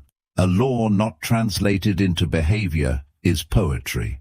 A vow, not translated into cost, is theatre. The kingdom is built when decision descends from the mind into the hour, the hand, the mouth, the wallet, the body, the gate. Decision is also how you rescue attention from infinite analysis. There is a time to examine, and there is a time when more examination becomes a disguised refusal. The lower self can turn preparation into a labyrinth. It asks for one more framework, one more sign, one more explanation, because the next step would make the fantasy accountable. The king respects counsel, but he does not outsource the throne. Advice may illuminate the road, but it cannot walk in your body. At some point, the decision must pass through your own spine. That moment may feel lonely. It should. Responsibility is the loneliness of being the one who must choose. Chapter 12. The 12th Key. The Return of Solomon's King. The 12th key is return. Solomon's secret code does not end with a person feeling inspired. It ends when the rightful ruler returns to the throne of attention, speech, money, desire, work, solitude, and relationship. The king does not return as a fantasy of superiority. He returns as order. He returns as judgment. He returns as a quiet refusal to be governed by the false self again. The return of the king does not always feel triumphant. Sometimes it feels like a quiet refusal. A refusal to keep explaining delay. A refusal to keep feeding the wound. A refusal to keep mistaking stimulation for life. A refusal to keep using pain as a throne. The first sound of return may be the word no spoken cleanly inside the self. Then comes the word yes. Yes to the work. Yes to the body. Yes to the truth. Yes to the grief that must be processed. Yes to the discipline that protects freedom. Yes to the love that does not require self-erasure. Yes to the wealth that can be stewarded. Yes to the silence where command is heard. A kingdom is not built by no alone.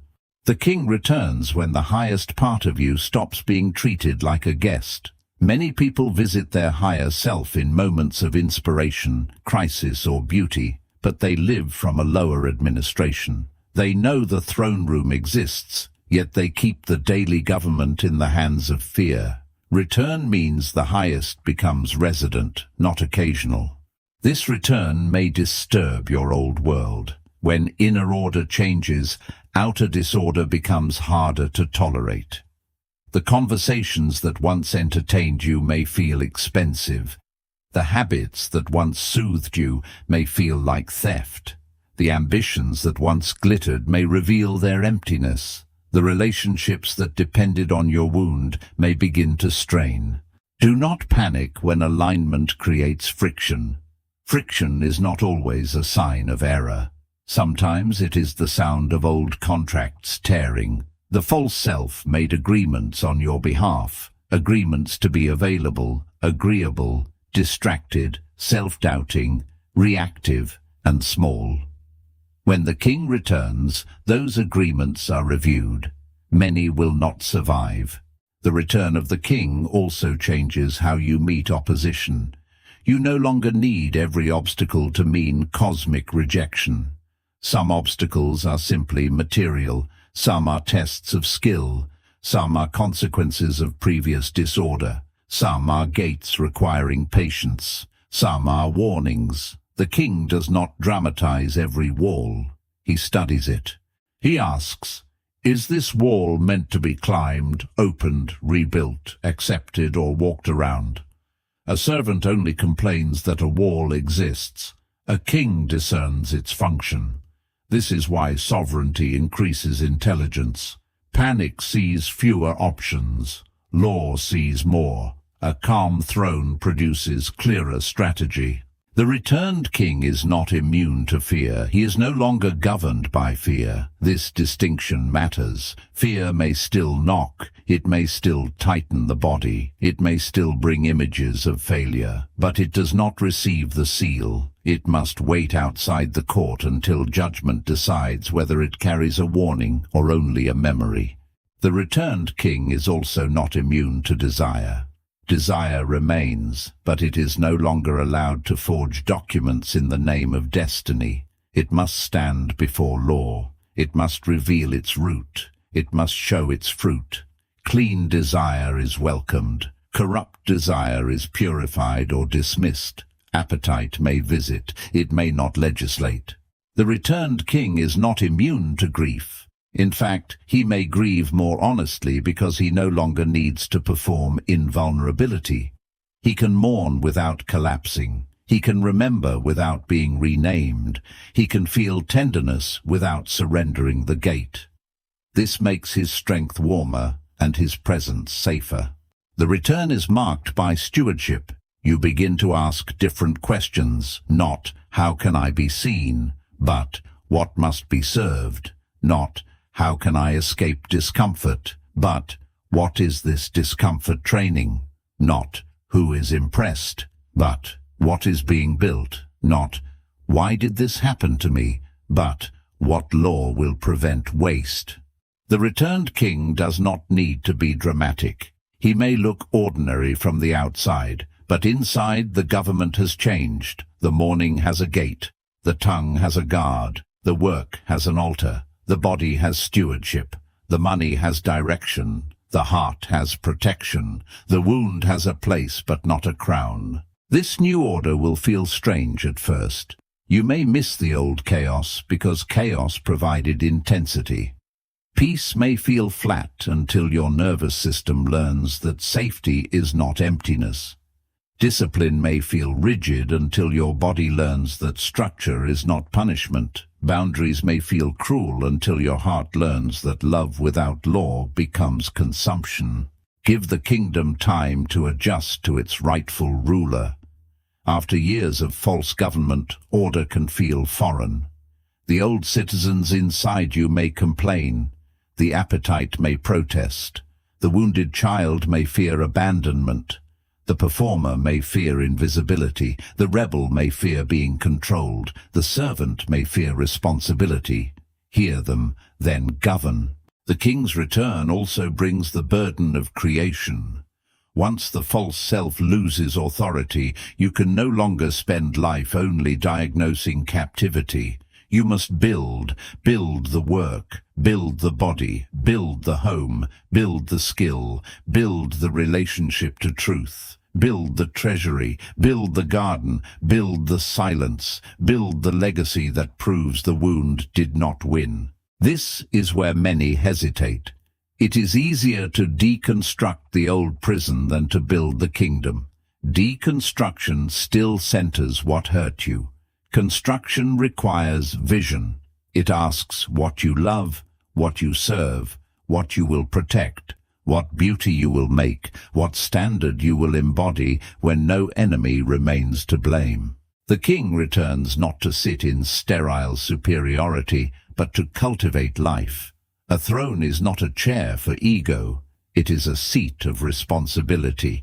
The ruler must hear petitions, guard borders, allocate resources, correct disorder, honor the sacred, prepare for winter, and celebrate harvest. Inner sovereignty is practical or it is fantasy.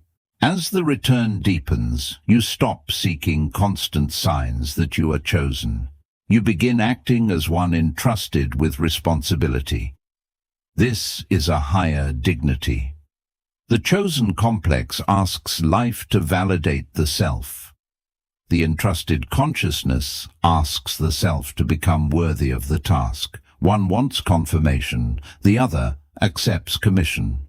The commission may be quiet. You may not be called to rule nations, impress crowds, or become a symbol. You may be called to rule your attention, speak truth in your house, build honest work, stop ancestral patterns, protect your children, create beauty, steward resources, become trustworthy, and leave behind less confusion than you inherited.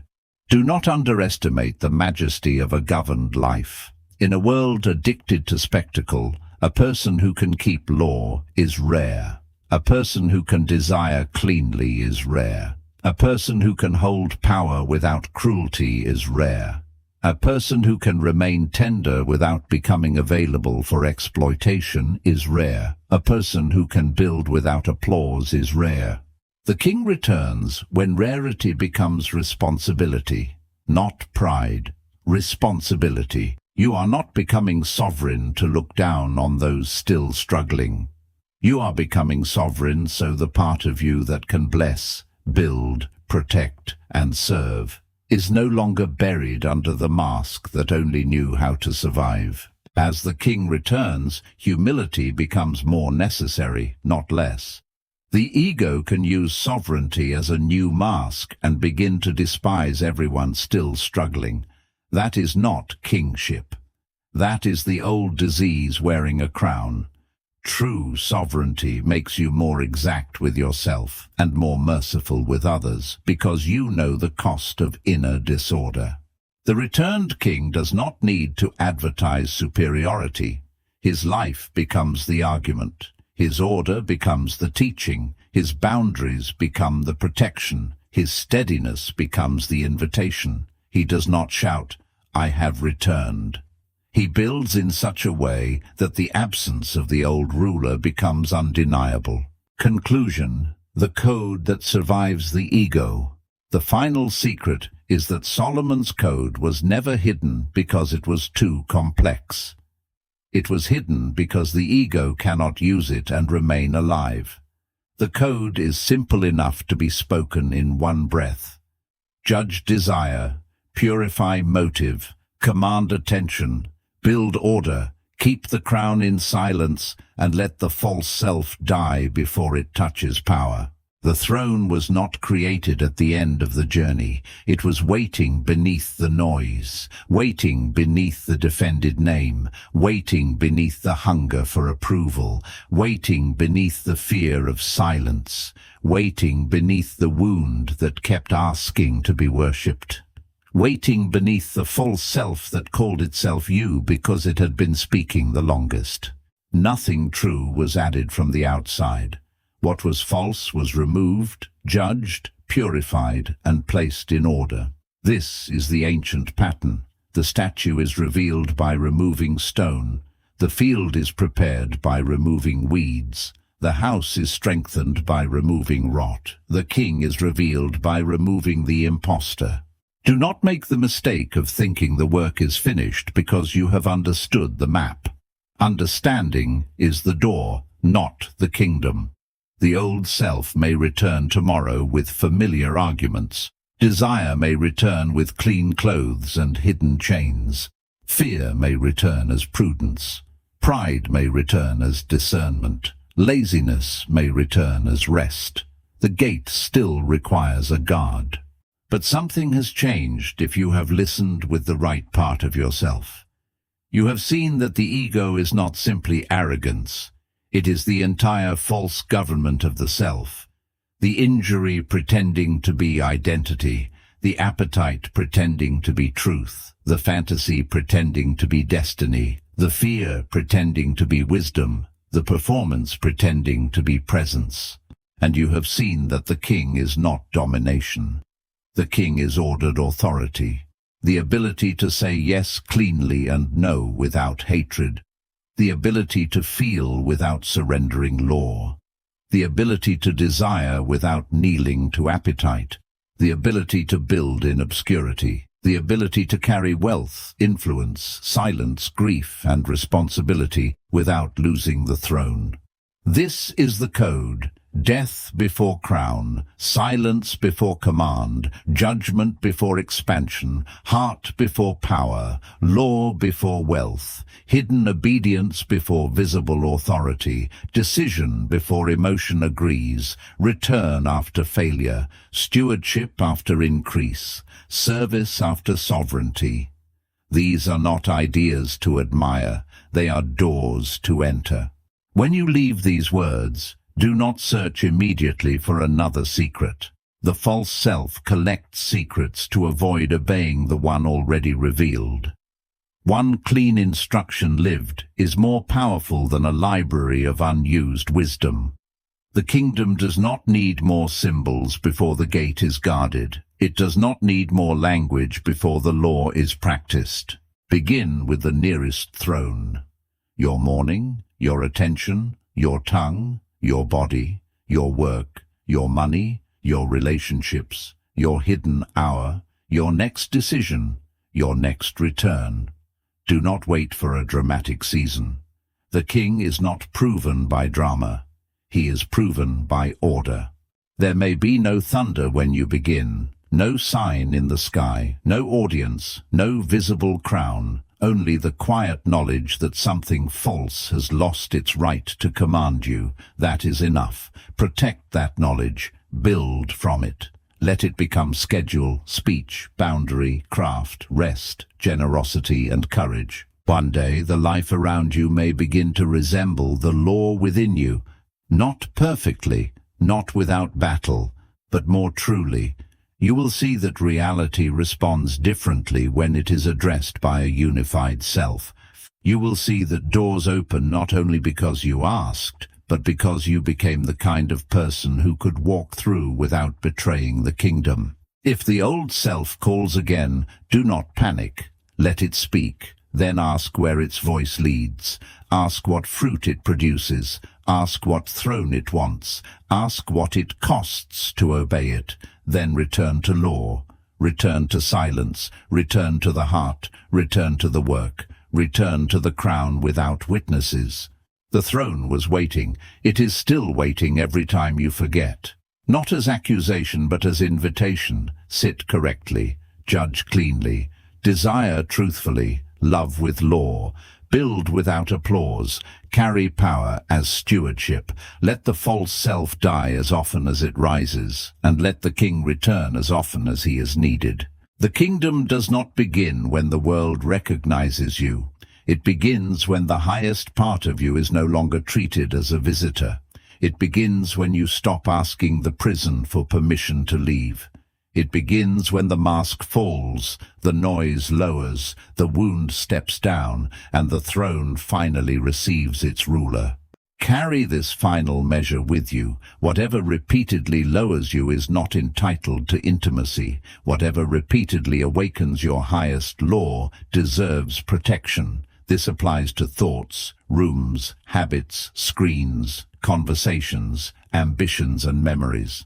The throne is not defended once. It is defended as a way of being. And when the work feels too quiet to matter, remember that every empire of the self begins invisibly. A cleaner thought, a truer word, a guarded hour, a returned promise, a desire purified, a wound dethroned, a hidden crown kept without witnesses. From these small royal acts, the inner kingdom becomes real. If this work has done its task, the phrase Solomon's secret no longer means a rumor outside you. It means the law by which the inner kingdom is judged, purified, crowned, and defended. The secret is not that a king once ruled. The secret is that a king still waits inside the person who is willing to let the ego die.